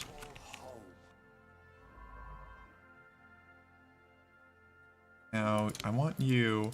It would be so great if this was a little dead end zone. That would rule. Damp Planet. It's finally settled. Hooray for Damp Planet. We need a new official. Let's do. Tier deal trade. Trade's pretty cool. This could be a trade planet. Ability or trade? Let's bring in Bad Luck Rackham. Make this a nice little trade world. Especially because its minerals are non-existent.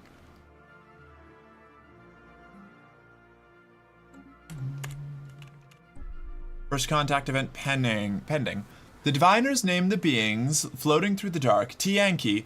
They are a sacred and peaceful spaceborne life form that roams from system to system, feeding on gases common to the upper layers of many gas giants, and rarely showing any signs of hostility.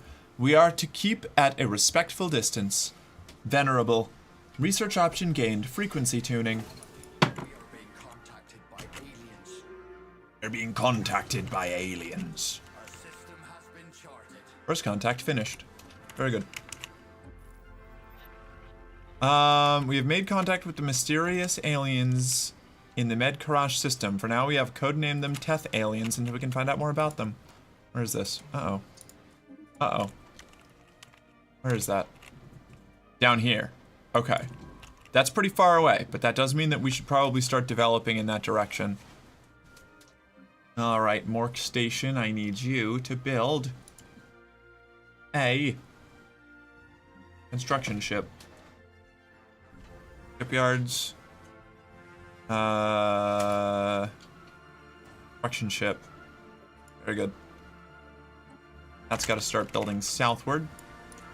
Contact report, Leviathan. The garrison has encountered something that is beyond sublime. Giant beings, their sheer existence a testament to the unfathomable wonders of the universe that make most life forms appear like flickering lights next to burning stars. Despite the true nature of the Leviathan being unknown, the people on Wet Planet are hopefully in awe of what has been found and optimistic about what it may bring.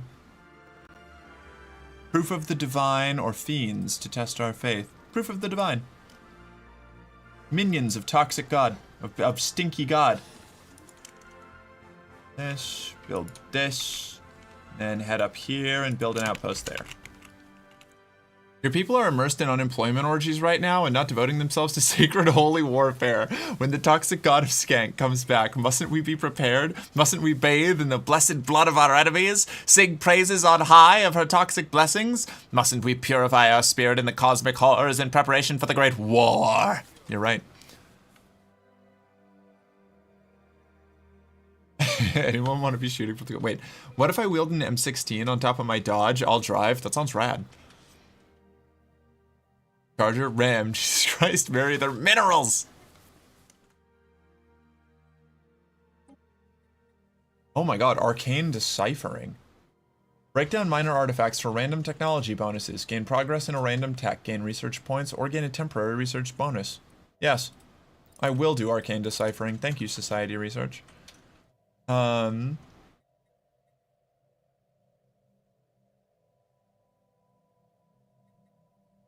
Sources, research produced from research stations. Afterburners. Uh-oh. We're going negative on minerals now. The mining district's almost online, though. That's good. That's good. We're gonna need it. We'll get another 1,000 minerals, and we'll build another mining district. Minerals are important. Okay? Not quite goodest. What can we get you? Principled Spycraft, Champion of the People. Do Champion of the People. Traditions available. Upkeep from jobs, minus 5%. Yes. Ah, that was big. That gave us some much needed wiggle room.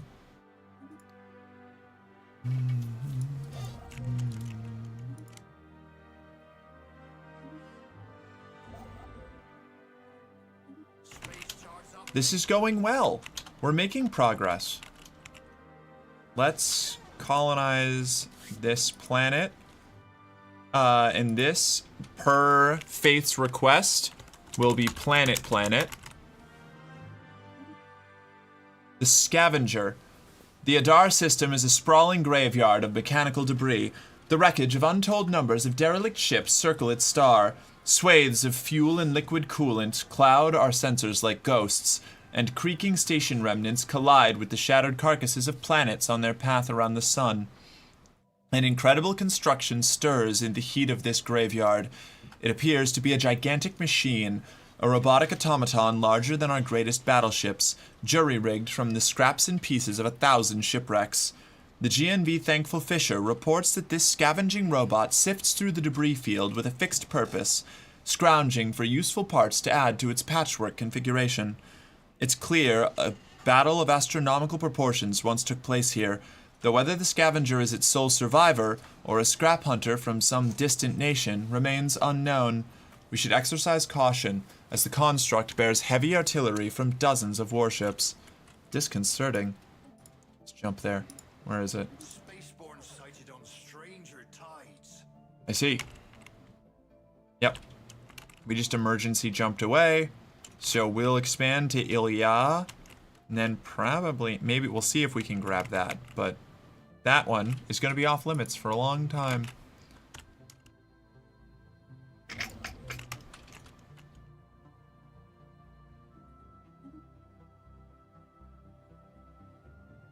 Moist planet will come next, okay? We need precipitation planet. That could work. I wanted blood. I wanted victory. What are we doing? Ooh, the tale of Night Barnacle Zamira. Banishment. Night Barnacle Zamira, thy reckless behavior almost brought death upon 5 of your fellow knights. Thou art of pure heart, and thy goals art noble, but transgressions against the order cannot be overlooked. The knight commander was stern and severe. Around him, all the knights were present, either in the flesh or via holocomms. They stood silently as the commander spoke. By my powers I strip thee of knighthood, and banish thee from the order. May fate have mercy upon thee. Barnacle Zamira bowed, deposited the insignia of the order on the hangar's floor, then turned without a word and climbed aboard a small ship. Later chronicles would report that banished knight Barnacle Zamira knew the sentence to be fair, but it did little to ease her grief. When one's whole life has been in service of the order, to be cut out from it is like losing a limb.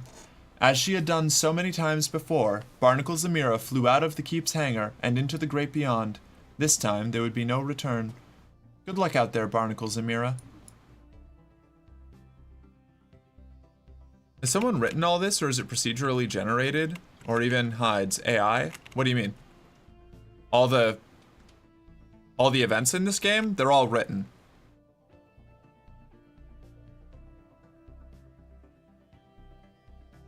What? I wanted blood, I wanted victory. Oh, Song, you leaving? Bye, Song. Have a good night. Good luck on your super project.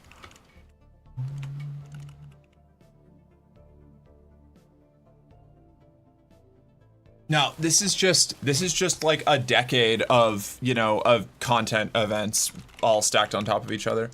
Paradox has writers, yeah. It has writers, and Stellaris has been out since, how long? When did Stellaris come out? Stellaris is like an ancient game at this point. 2016. Yeah, Stellaris is 10 years old.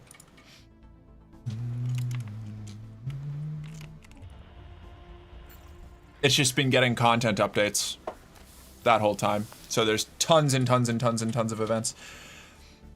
Which is why I get to keep coming back to it. Because, like, it used to be, way back, I knew almost all of the events. Like, I just had them all, like, not completely memorized, but it was like, it would pop up and it's like, oh, yes, of course, the time knife. We've all seen it, you know? Like, gods, it's old. Yeah, real Ship of Theseus game, absolutely. And only now adding nomads. Honestly, fair enough. It's a weird concept. I can see why it took this long, but I'm so excited, and it's going to be my primary playstyle going forward. Unless it sucks. If they make it and it sucks, I'm going to cry and then throw up. But hopefully that's not the case.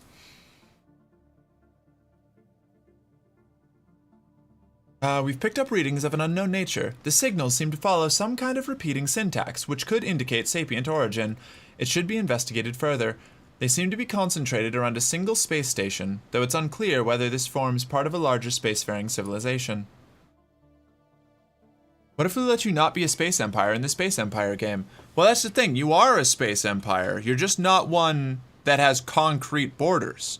You're like, okay, the Quarians are a space empire. Like, that's the thing. You get to play as, like, the Quarians from Mass Effect. You get to be a nomadic, like, fleet-based empire. They even have like pseudo nomadic empires in the game already with the Great Khans. Like the one of the nomad background origins is Great Khan. Your tipping page doesn't accept PayPal? What? Really?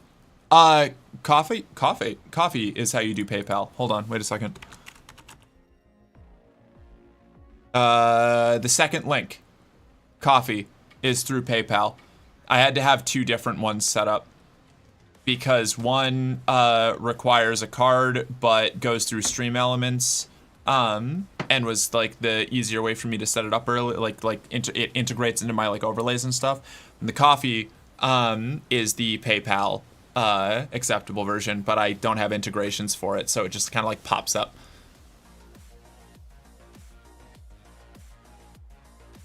They have added an AI disclosure to game more recently on their Steam page, unfortunately. That's true, yeah, which has been a little disconcerting. But as far as I can tell, it's even though I don't like that it's in it at all, in the disclosures that I've seen so far, it's one of those, you know, we use it for the what is it?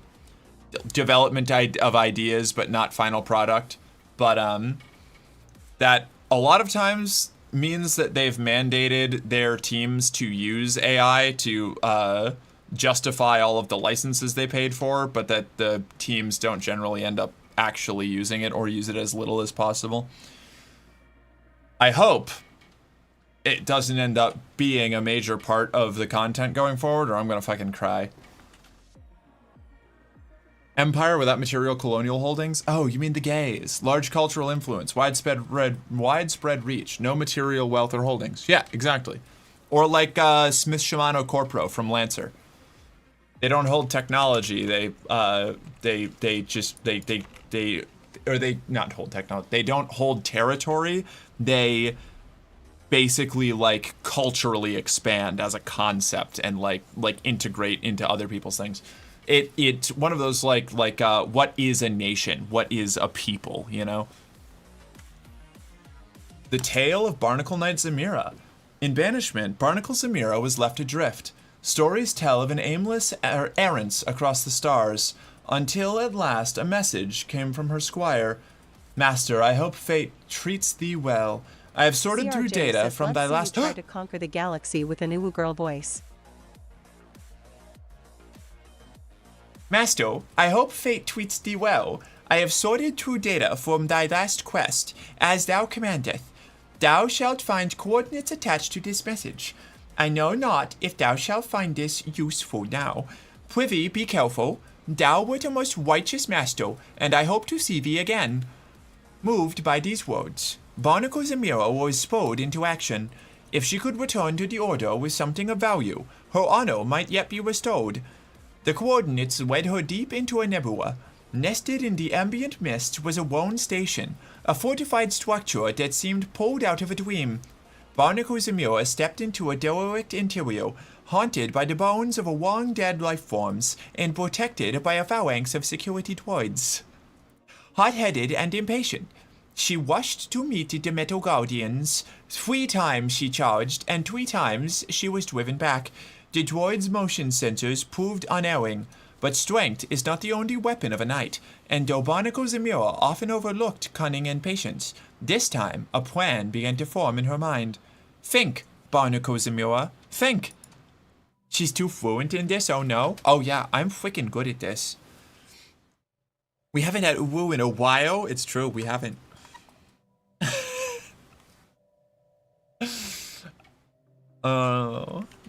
Oh no. I am a fluent Uwu. Oh no, another one. The Tale of Barnacle Knight Zamira. Oh no, Merc got a negative trait. Passive. Council agenda speed. Minus 10%. Yeah, it sounds about right. Alone in a long-abandoned station, beset by sentry droids, Barnacle Zamira devised a plan. Knowing if she could somehow avoid detection of the droids' motion sensors, eventually they would need to recharge. The machines were formidable, but not cunning. Patience, not strength, would need to be the way to victory this day. Slowly, with long stops and fitful starts, Barnacle Zamira progressed through the station. At last, she reached the charging stations. With careful deliberation, Barnacle Zamira severed the power cables. In the same moment, she became aware of a towering droid in the entryway. Detection would mean that the rest of the phalanx would join the fight, and in such a confined space, death was certain. Barnacle Zamira stood by the door, motionless as the machines placed itself on a charging station, the red eye of its detectors glowing menacingly. It would eventually run out of power, but that would take time. One by one, the other droids returned to their stations. The chronicles tell that Knight Barnacle Zamira stood immobile for 7 days and 7 nights until the last droid had deactivated. With the station's droids reduced to lifeless statues, Barnacle Zamira was free to pursue the object of her quest, the location of an ancient ship that once crossed paths of the toxic god. Patience is a virtue.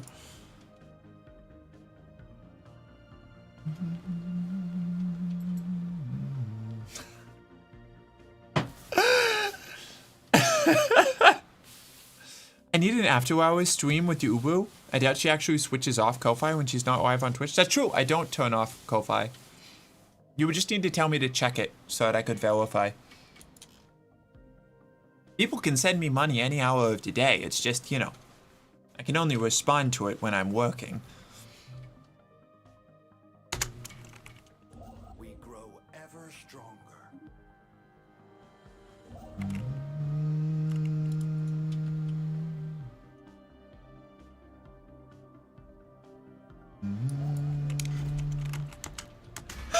The tale of Knight Barnacle Zamira. The fact you got this right as I got 3 major event chains in a row. Outrageous. Patience is a virtue, you say. The information led Barnacle Zamira to an asteroid field. Anchored to one of the largest rocks was the Damsel, an ancient corvette. Next to it, another of the Order's ships betrayed the presence of a knight. Worryingly, its distress beacon was active. Barnacle Zamira entered cautiously, stepping into the theater of a brutal fight. Weapon impacts, both ancient and recent, littered the walls, and fragments of robots were strewn around. A little further in, the lifeless remains of a knight of the Order and the trail of a wounded chat beckoned Barnacle. Deep within, the banished knight found a body in stasis. Her squire's body. Monitors show that the young Black William was wounded, but stable. However, when Barnacle Zamira approached, the ship's security systems whirred online. A chilling voice echoed, "Step back, Marauder. Thou art not welcome aboard." Oh boy. Sinople. Let me get a good look at thee. Indeed, please accept my apologies for the confusion. I am known as Sinople. I am the sentient AI of this ship. How did my fellow knight die? Knight, sayest thou? Were thou related? If so, attempt my condolences and another apology. I thought the intruder to be a marauder. When I asked that they leave the ship, they became highly aggressive.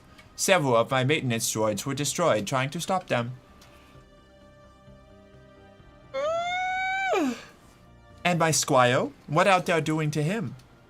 Thy squire made me realize the mistake I'd made. He had been wounded in the fight and lost consciousness soon after. I placed him in this medical stasis so that he may heal. Ever since my crew was abducted by marauders, I have been very lonely here. I hoped to enjoy thy squire's company for a moment after he healed. What did the marauders do? Oh no, an aggressive marauder!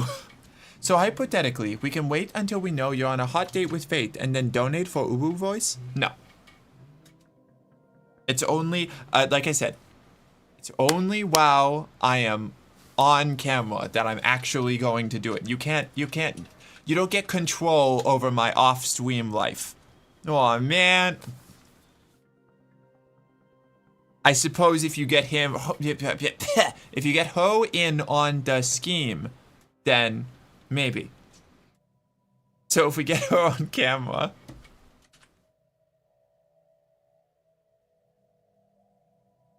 Perhaps. I was hacked and taken offline when they approached, but once I overcame the hex cast upon me, the security footage showed them capturing my crew after a fierce fight. They have probably taken them into slavery. My databanks indicate that Morados often do that. All this was long ago. It took ages to repair myself after the hack. Many parts of my memory banks are still locked, even to me, because of it. But tell me, if thou art a knight, what is thy quest? We seek the toxic god. We're looking for a stinky god. I have multiple records of encounters with toxic spacefaring entities. Unfortunately, most of my memories are locked. I can access the index of the records, but not the information itself. If I help thee, I want thee to take me off this ship. I long for contact with other sentient beings. Wouldst thou bring me to thy lord?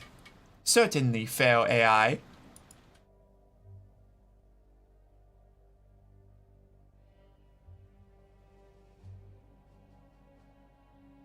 Plot twist. Faith donates the $5. Oh, that's usually my $5.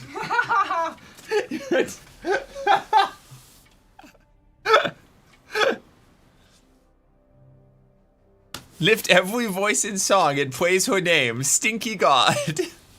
We are pro AI religion. Oh, the AI psychosis. Okay, let's see.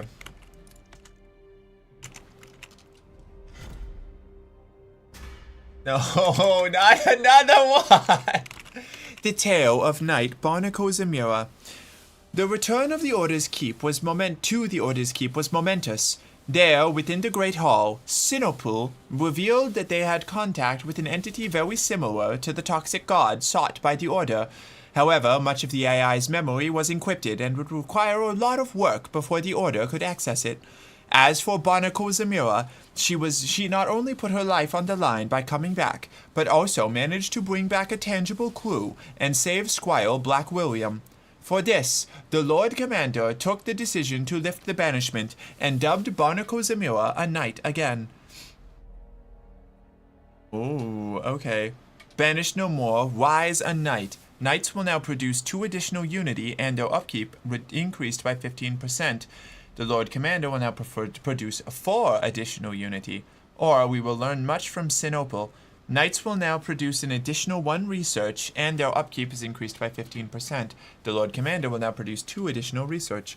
So we can get more unity or more research. I think we have enough research advantages already. I think we want the unity from our knights. I think that's what we want. I want knight unity.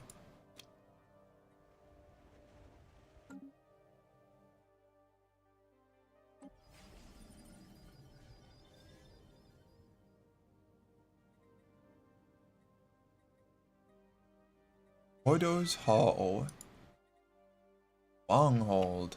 Knights turn alloys into physics research, society research, engineering research, unity, planetary defense armies, naval capacity, and monthly quest progress. I see.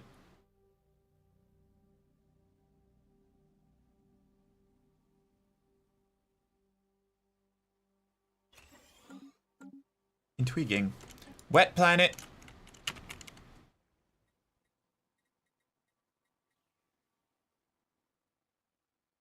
Here, okay. Very good. Yanessa, what have we got here? We grow ever stronger. Technology secured.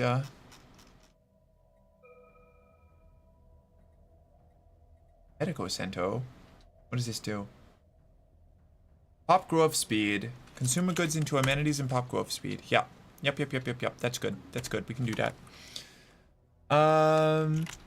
Faith donates Merc's $5 to Merc. Infinite Uwu voice hack. No! So long as their computer is sufficiently stinky, they are welcome. Encrypted memory. How vexing.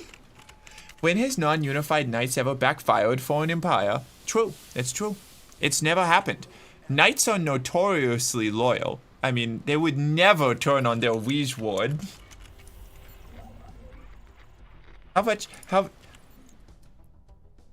Let me see. When did this happen? I wasn't even paying attention.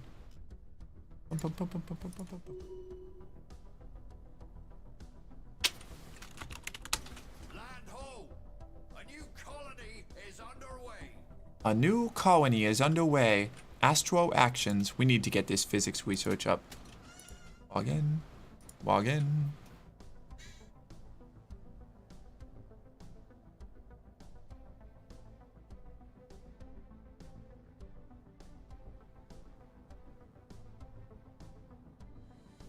There we go.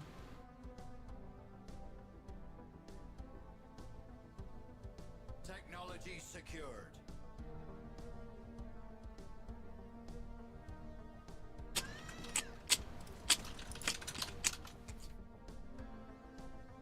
Okay, I have 8 more minutes. We'll just call it 10 more minutes. We'll be safe. 10 more minutes of the Uwu voice. So 8:33.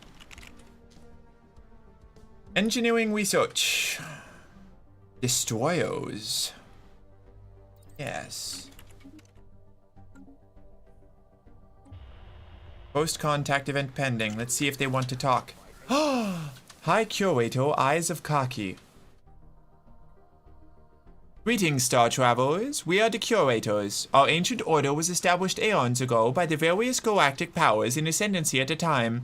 We were dedicated towards the preservation of our knowledge, in an effort to safeguard the galaxy from descending into yet another dark age of mass extinctions and barbarism. We failed. Few of us remain today, but we are no less committed to our sacred mission than our predecessors were. We are willing to share some of our knowledge with you for a price. Well met. Conflict. What is it good for? Huh! Good God, y'all. What is it good for? Absolutely nothing. Say it again. A war has broken out on Ocean 3. In recent years, certain factions on the planet managed to accrue enough wealth to monopolize the means of production. In turn, others revolted against the growing inequality. Now, an all-out class war has broken out. It is a dark time for Ocean 3. This will have lasting consequences. We will remain impartial in their political affairs. No, I wish that I had left us with high interference. We could have made the communists win. Fragmented nation states. Oh, they're little shrimp people. Spy network. Hook Sam, accept.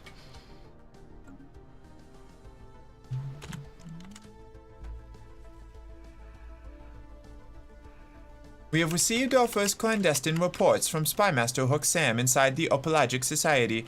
This marks the foundation of our spy network in a world still unaware of alien life. It is an incredible opportunity to study a pre-FTL society and steer it in a more prosperous direction. We just have to be careful not to reveal our true nature until they are ready. We cannot risk destabilizing their society. They're already pretty destabilized.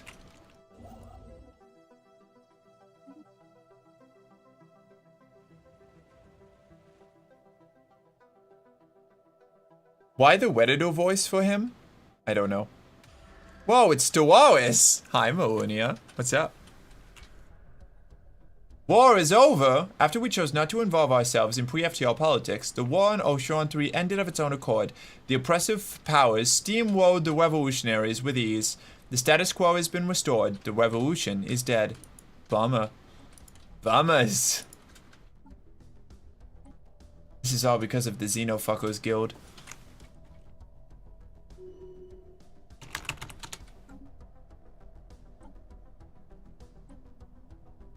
Strategist. Minister of Defense. Stability per 100 sojo jobs. Ever stronger. Stability per 100% sector government benefits. Military fleet. Research complete. You're Minister of Defense and a Fleet Admiral.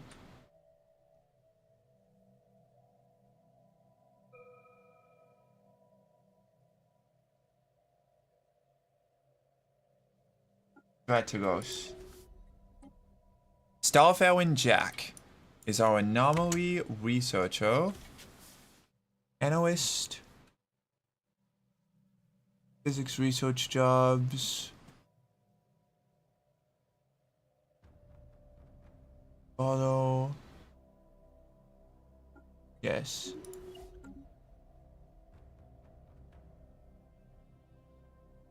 Where did you end up? Ah, perfect. Okay. Do anomaly research. Anomaly research. Anomaly research. Anomaly research. Anomaly research. Anomaly research. There we are. We grow ever stronger. We grow ever stronger. The status quo. What are the implications of this Uwu voice to the canon? Your Space Empress just started doing an Uwu voice for a decade? Well, every now and then, the Space Empress needs to get a little silly. It's how we stave off the existential dread.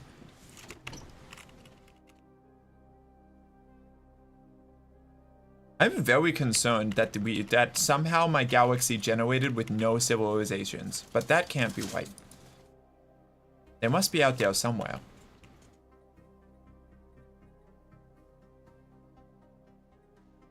FTL inhibitions? Feel the weight on your skin?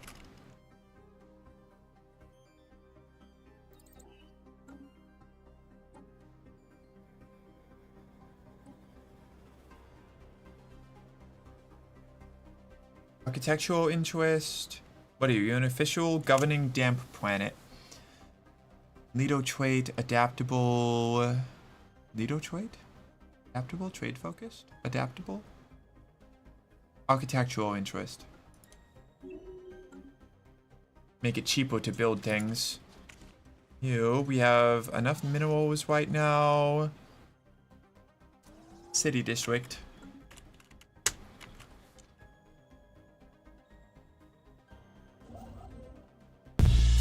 Hey! That was louder than I was expecting. The truth is out there.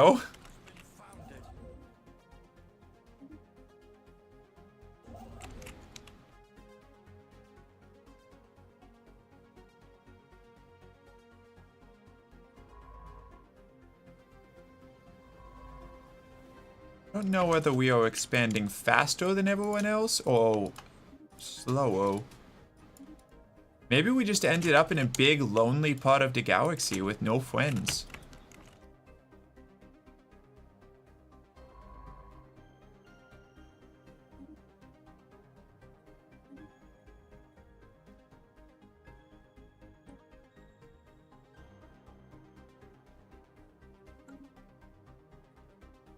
Oh, I guess I can automate. Yeah, okay. What? No. Stop that. Maybe I don't want it to automate. Wait, after you finish that, you should go and survey that. Oh, no. Whoops. Survey. And then go back out to do all these things.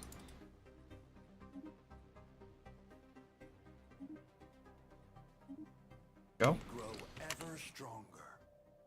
I mean, no friends means we can prepare. That's true. I do need to start building a fleet. Give me my uwu. You already get it. You got it. Here, Hook. You want a little uwu? You want a little, I'm already doing the uwu voice. Oh, well. A little running an empire of space fox people. Oh, well.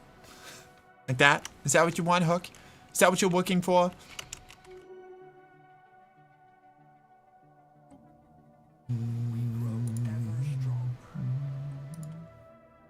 Minister of Extravagance. Innovation Coordinator. A system has been charted.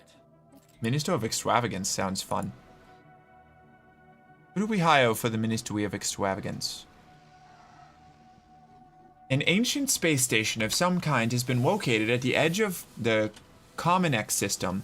The strong residual subspace signature that surrounds the station indicates that it may be a gateway of sorts, part of a theoretical network of similar stations that at some point would have allowed for near-instantaneous travel between different parts of the galaxy.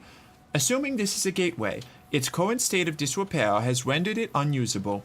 If it could be restored into working order, its owner could potentially be able to access any other functional gateways in the galaxy, enabling travel across huge distances in a matter of days. Let's make the many-tentacled one our Minister of Extravagance. That sounds fun. Oh, but they don't really have any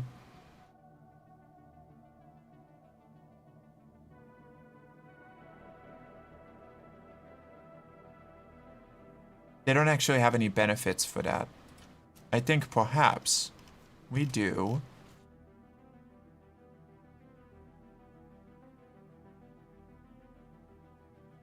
Oh, right. Barnacle, not quite goodest. That's right. You.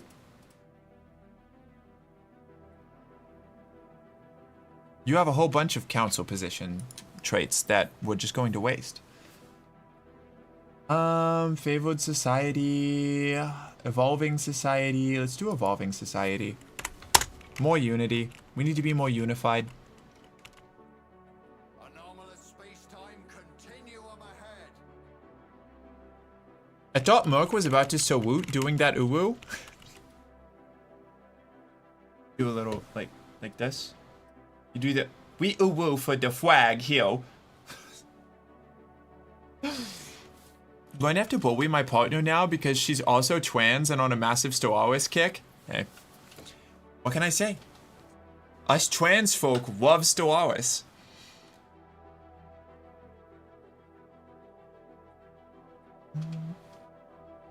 And we're at the end of Uwu voice, so I can stop now. I'll be right back. One sec. Yeah.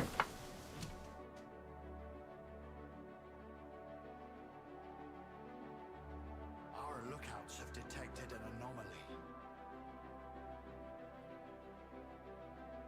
There we go. Dang, I know. Oh.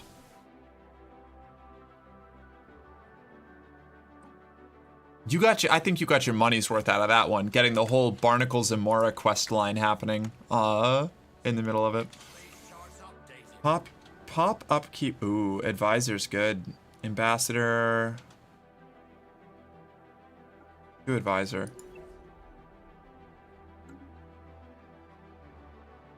Reducing our upkeep costs is huge. Very important for us.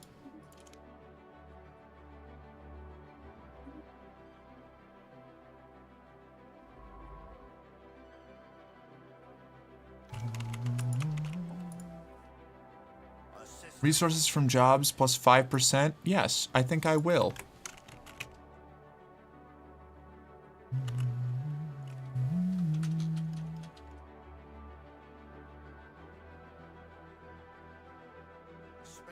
She runs, so we can't do it again. Yeah, exactly. Ever stronger.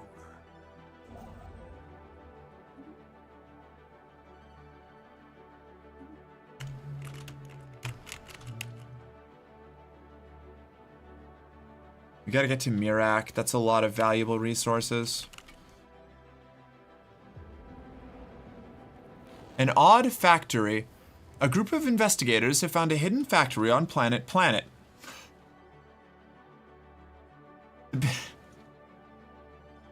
The building and its state of decay tells of an old civilization, one that excelled at constructing things that stood the test of time. Our population would easily be able to use the facility to add to the colony's production output. Adds odd factory to Planet. Odd factory worker jobs plus 100%. Surely nothing bad could possibly happen by making use of the odd factory on Planet. An odd factor. What? I don't know why it's cut out now. It didn't used to be that way, I don't think. Odd factory. No reports of any problems have been issued with the odd factory on Planet. It seems like the colony will maintain the projected production estimates. Rad. Urban world? Herb world.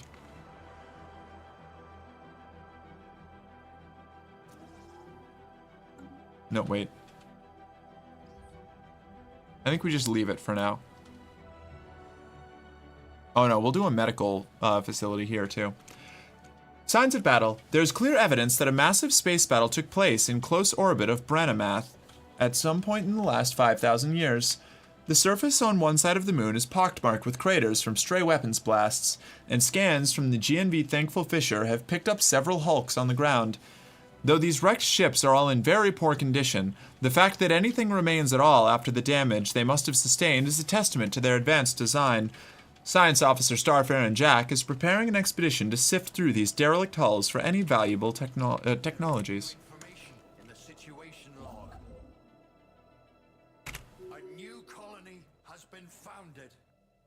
I finally get stoner comedies and they're hilarious.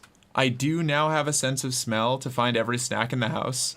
Yeah, they do start making sense after you've kind of experienced that, you know? God damn it, first time running my fan this year, 4:30 a.m. and it's 18C. Damn. Anomalous space-time continuum ahead. I'm going to have to bully my partner now because... Oh, I already saw that. Okay. Ancient life pod. An abandoned life pod was detected in close orbit of Mufrid 5. It is covered in scorch marks, presumably from when the pod's mothership exploded, and preliminary scans suggest it was built more than 5,000 years ago. The crew of the GNV Thankful Fisher managed to open the pod, revealing the withered remains of a reptilian alien clad in a resplendent uniform. Clutched in one of its claws was a small picture of another individual from the same race, possibly a mate or revered leader. Oh, sad. We grow ever stronger.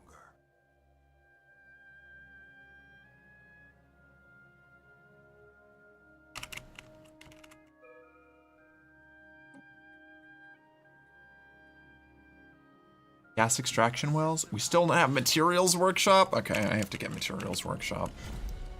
Quest reward. Group of knights have come back from a long quest. Excellent. We've already seen that like 3 times. 2 times? We don't need to see it again. Wet planet has extra jobs available. Field Dynamics Center. Research labs.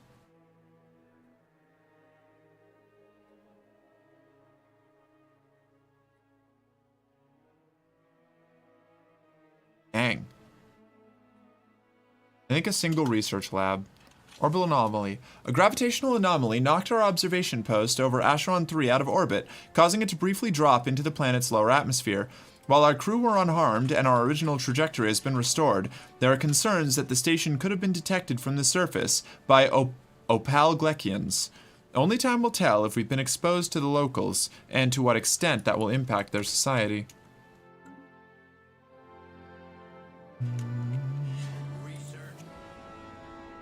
Star patterns. The latest sensory readings from Mirak A showed the star pulsating regularly, but when the crew on GNV Thankful Fisher arrived on site, there was no evidence to support this data. While most of the crew are in agreement that the anomaly was caused by a sensory malfunction, Science Officer Starfarer Jack discards this theory. Starfarer Jack claims to have discovered similar pulsating energy emissions patterns elsewhere, and now fears that something strange is happening to the galaxy's stars. They have charted the course to the nearest affected star. We must get to the bottom of this. In the situation log. Our lookouts have detected an anomaly. Heritage site. Hey, you wanted aliens? You got aliens. Yeah, I guess so. It's been a very quiet early game. Search complete. Wondering if we just ended up in a weirdly, like, isolated section of the galaxy. A small celestial object with pronounced gaseous and particulate tails was recently observed in the Mork system. Its passing was uneventful. It's a good omen. Our lookouts have detected an anomaly.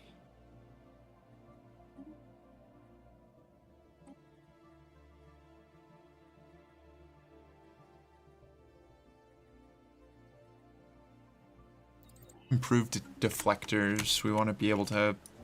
We want our ships to live through their engagements when they eventually happen. One of these is going to have to become a mineral world. And I think it's this one. Time loop. Shaula 4 is burning up. The planet is enclosed in a shield that is capturing Shaula's radiation, heating it to what will soon be uninhabitable temperatures. In the scorching heat, an advanced civilization of tiny, squamate reptilians scurry about in a frenzied activity. Some event of great magnitude seems to be in the works. Yet, as tension peaks, time stops without warning, then stretches and morphs until impossibly, the reptilians are back where they started. They appear to be locked in a time loop, a hopeless cycle of fast-forwarded repetition, starting at the birth of their civilization. In mere hours, countless generations can be observed living out their lives, unaware they have been condemned to certain, crispy death. But we have discovered a crack in the shield that could allow us to change their fate. Do we repair the shield, interrupt the time loop, or their fate is their own to decide? I'm going to leave this one to a poll. If you're here, Misty, you're here. Then we find out the chat is the only life in the system, right? How do we want to do this? Throw up a poll for repair the shield, interrupt the time loop, or their fate is their own to decide.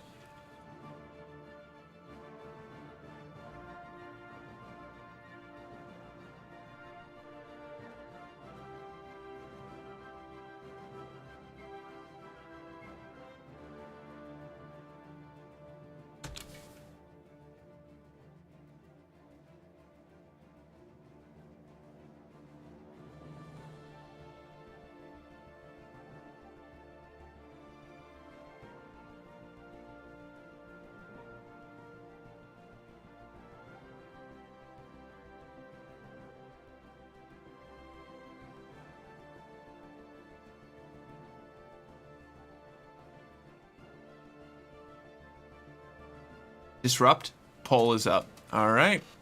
Up you go. We've got an ad coming up, so I'm going to grab a snack real quick while the poll runs. And then we'll decide the fate of these little lizard people, and we'll be wrapping up stream before too long. Xenophobes do not get to hide behind shields. Hey, shh, cat, don't tell anybody.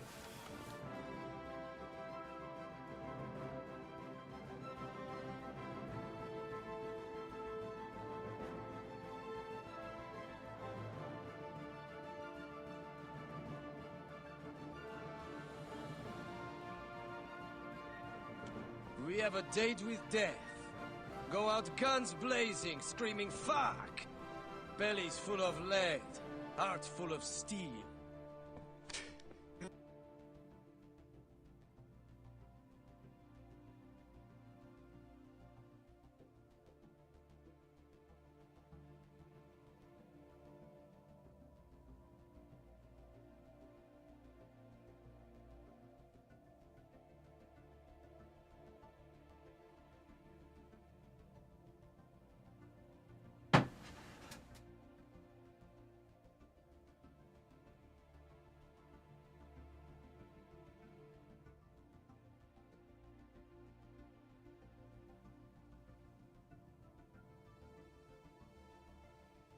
I'm back.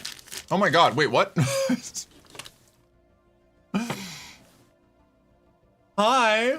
How y'all doing? Wait a second. Oh my goodness. I totally missed it. Damn. Maybe I'll go for a little bit longer then. Wait a sec. Whoa. Ah! Hi.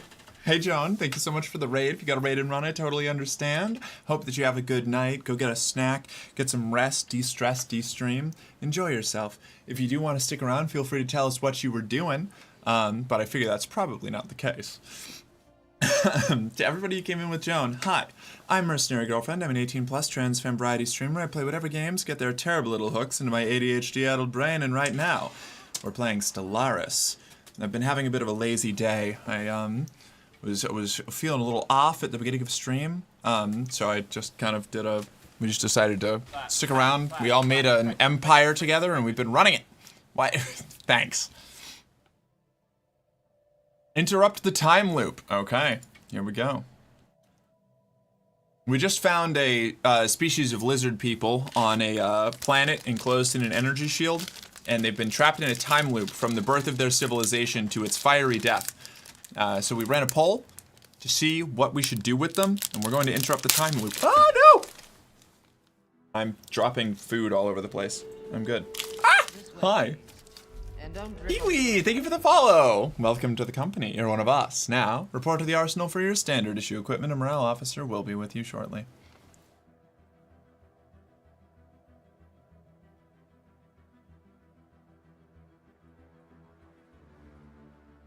Ad's still going for 2. That's true. I hopefully the people coming in didn't get an ad. If so, oh geez.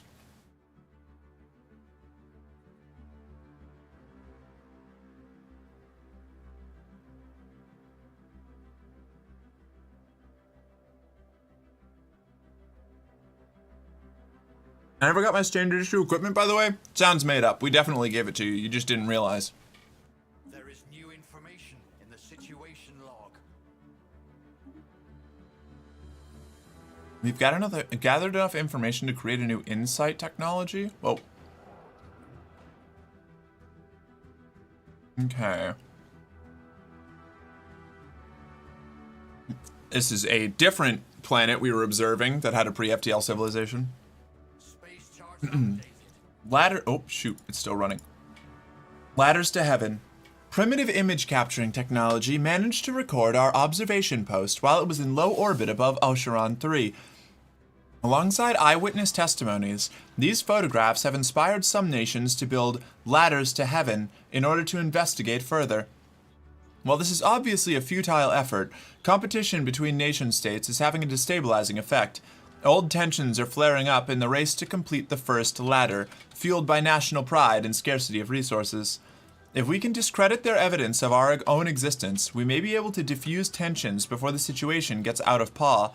Alternatively, this diplomatic posturing between pre-FTL political powers could be an interesting sociological case study, albeit one that comes with the risk of violent escalation. Do we discredit proof of our existence or continue observing? We can just watch them. They already crushed the revolution.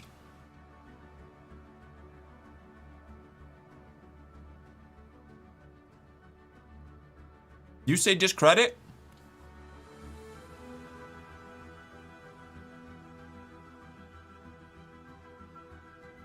I don't know. I think it'd be funny to watch them compete for our unknowing attention.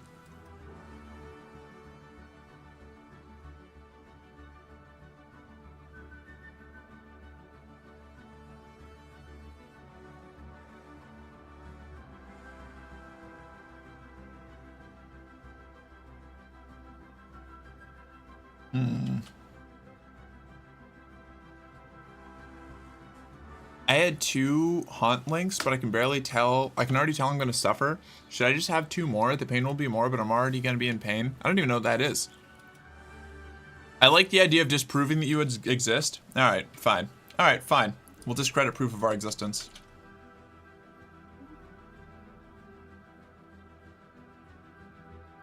There's a bunch of conspiracy theorists on this planet trying to figure out where it... Hi, thank you, Mr. Antisocial. Welcome to the company. You're one of us now. Report to the arsenal for your standard issue equipment and morale officer. We'll be with you shortly.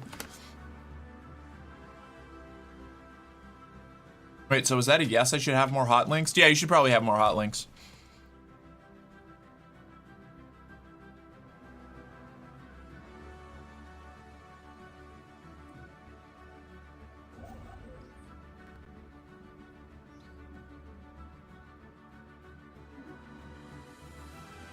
Oh.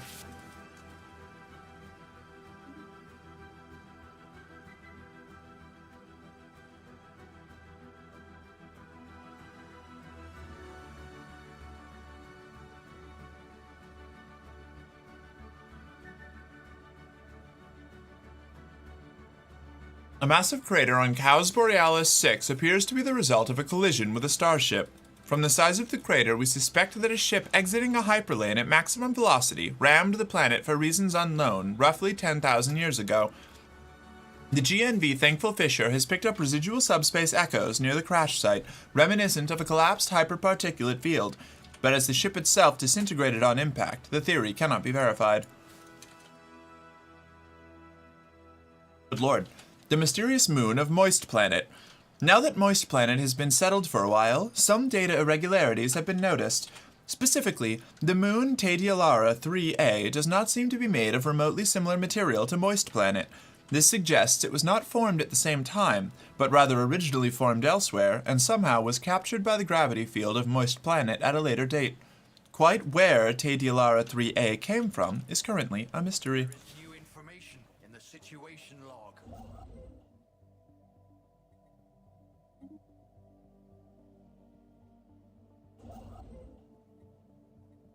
We're already building here. Okay. And we'll get this. Council agenda available. My god. We've gone so far without running into a single other civilization.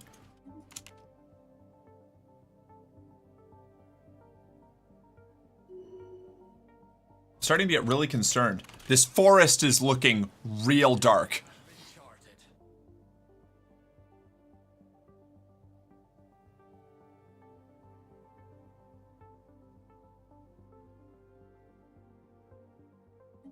New negative trait. Castaway Hendrik got... What? Tyrannical? Come on, Hendrik. Don't be like that. We're trying to be friends here. This is a good place. Healthsome. Friendly.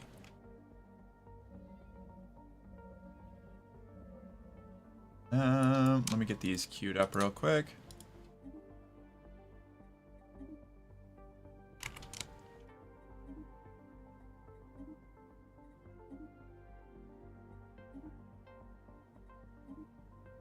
Okay. Our operators have successfully discredited the evidence of our existence on Ocheron 3. With the images debunked and the eyewitnesses' credibility destroyed, construction of the ladders to heaven has stopped. Embarrassed by their perceived foolishness, the once divided nations have made a commitment towards the pursuit of rational inquiry and the scientific method. The building sites for the ladders have been repurposed into centers of higher learning, as a new wave of scholars come together to debunk the myths of the Sky Citadel. Oh boy. Our detection instruments have, for the first time, picked up radio signals emanating from Ocheron 3. The industrialized alien civilization has evidently begun experimenting with wireless transmissions. Elsewhere on the planet, reports have come in detailing the launch of basic aircraft. Barring some unforeseen development, this civilization's technological progress will continue at a rapid pace. We need to monitor these signals. Did we prevent World War I on Ocheron 3? Who knows? When did we become friendly? Well, we're decadent, you know. I suppose that's true. Maybe the tyrannical leadership is more on brand than I'm giving it credit for.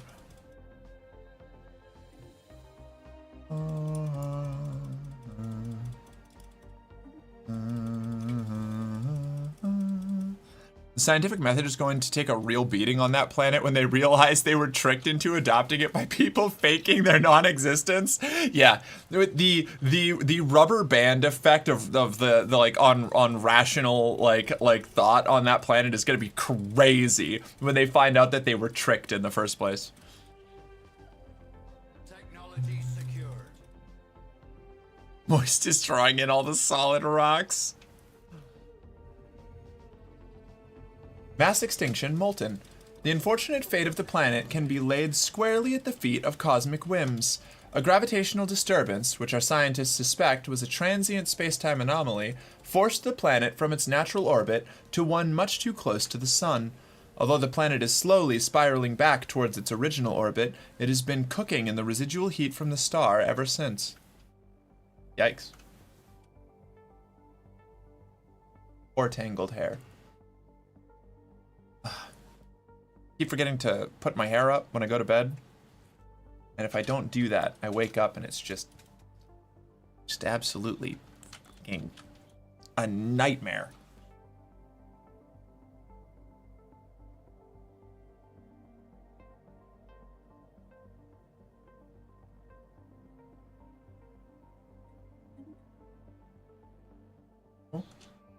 Go do. Okay. Search projects in system. Wah. Wah. Space charts updated.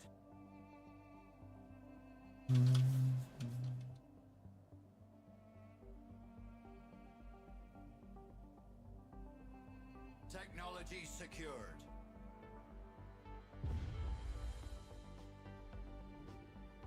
A special project is finished. The good news is we've broken the time loop on Shala 4. The bad news is its inhabitants did not survive the ordeal. The loop, which was caused by an artificial singularity field that curved space and time within the shield, was set to deactivate on an unknown but very specific change in the lizard's behavior. Our scientists believe it may have had something to do with their somewhat aggressive tendencies. Through a stupefying coincidence, we managed to break the loop at a moment when the lizards had their tiny paws on the nuclear launch trigger. Within seconds of their release, the reptilians had disappeared in a fiery inferno of nuclear devastation. Regrettable. Well, the lizards exploded.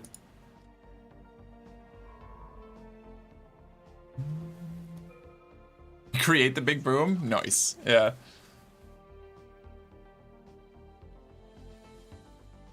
I didn't say to leave them alone. Well, you lost the poll. Does putting your hair up into a ponytail help to avoid it getting tangled? When sleeping, in my experience, yes. Because, like, a lot of the tangling is, like, when you're moving around and, like, your head's shifting and stuff, it's, like, kind of wraps your hair up and around itself. But if it's in a ponytail or something, then, it at least minimizes how much of that, like, how much the hair can get wound around itself, because it's at least held to a certain point to be, like, straight. Xenophobes nuking themselves in net gain? Yeah. So is the lizard planet still colonizable? Not sure, I'll have to check. During a clandestine mission to the surface of Ocheron 3, one of our shuttles was intercepted by a squadron of atmospheric fighters belonging to a local nation-state. A lucky missile hit disabled the shuttle's engines, and it crashed in a remote wilderness. We need to act fast if we are to evacuate any survivors before the pre-FTLs reach the crash site. All evidence of our presence must be removed. Well, they just XCOM'd us. Time is short. There is new information in the situation log. Science ship in orbit? Okay.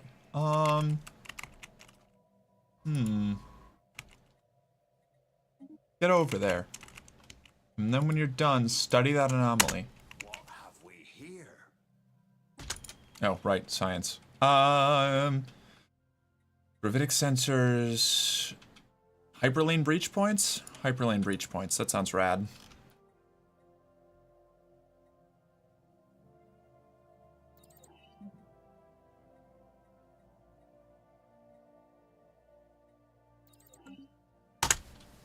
We grow ever stronger.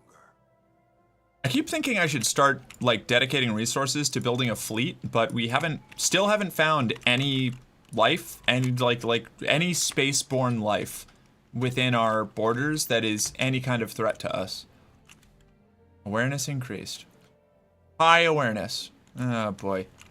That's not good.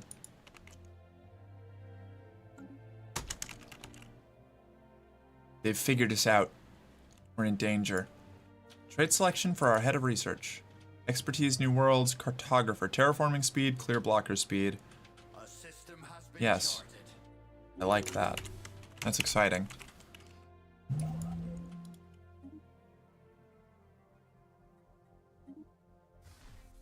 Which... Oh, this is that, that's that hive mind we found. Okay.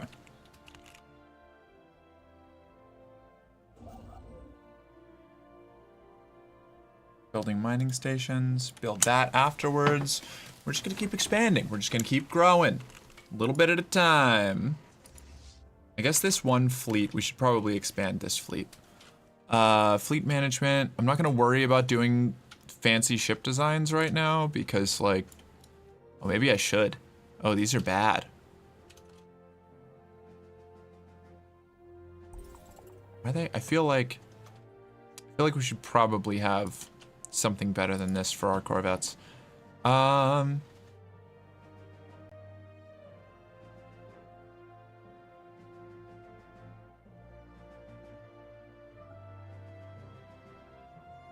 we don't really have better interceptor tech, do we?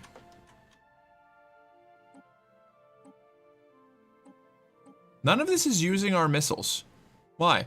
We have excellent missile tech.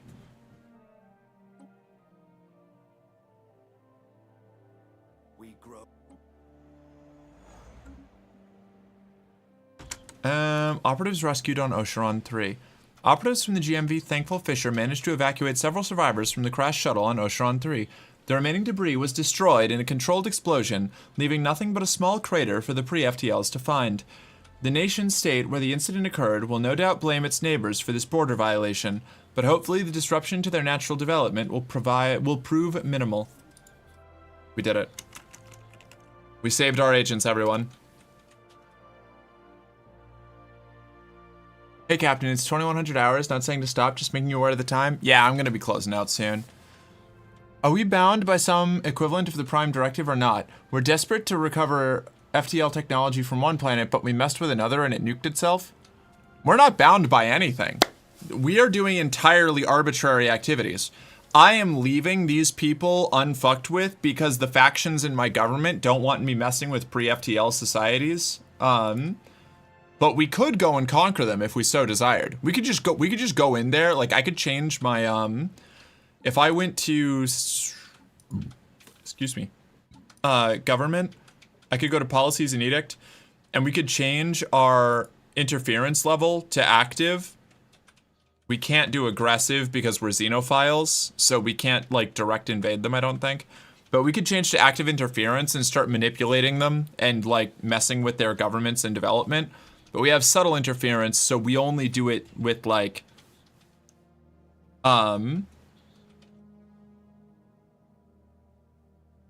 spies and observation and, like, subtle maneuvering.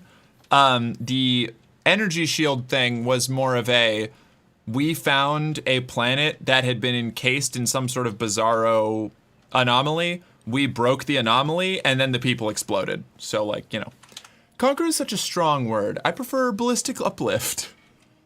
You should totally make a faction that's all about pranking pre-FTLs. Oh my god. That's just like the they're just they exist just to find pre-FTL civilizations and fuck with them. That could be a fun nomad civilization. I don't know, like, that's when I have the nomads and I can play around with that. That could be a really, really funny, like, Infinite Cruise origin where they just fly around messing with pre-FTL civilizations.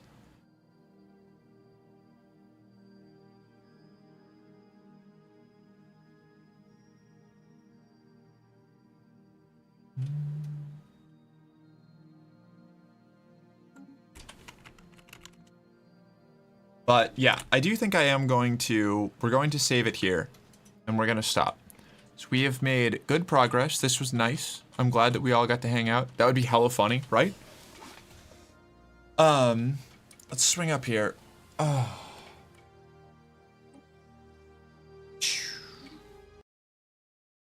Thank you, everybody. Hi. I'm glad that y'all decided to come and hang out and chill while we did some Lowkey Stellaris. I really enjoyed it. I appreciate you putting up with my, like, less activated stream presence today. The clan of the mischievous Raccoonus. Yeah. Let's find somebody to raid. We're gonna go deploy our crew elsewhere. Proposal for tomorrow's LNS. This fit with the latex top underneath? That could work. That could work. I'll consider it.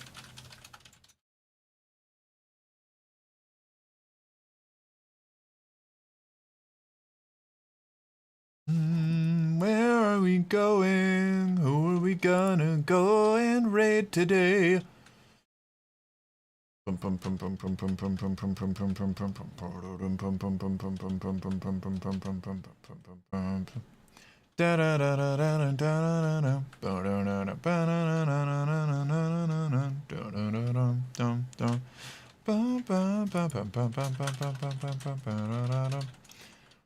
go, I'm gonna raid Mike. I'm gonna raid Mortar Mike. I like this guy.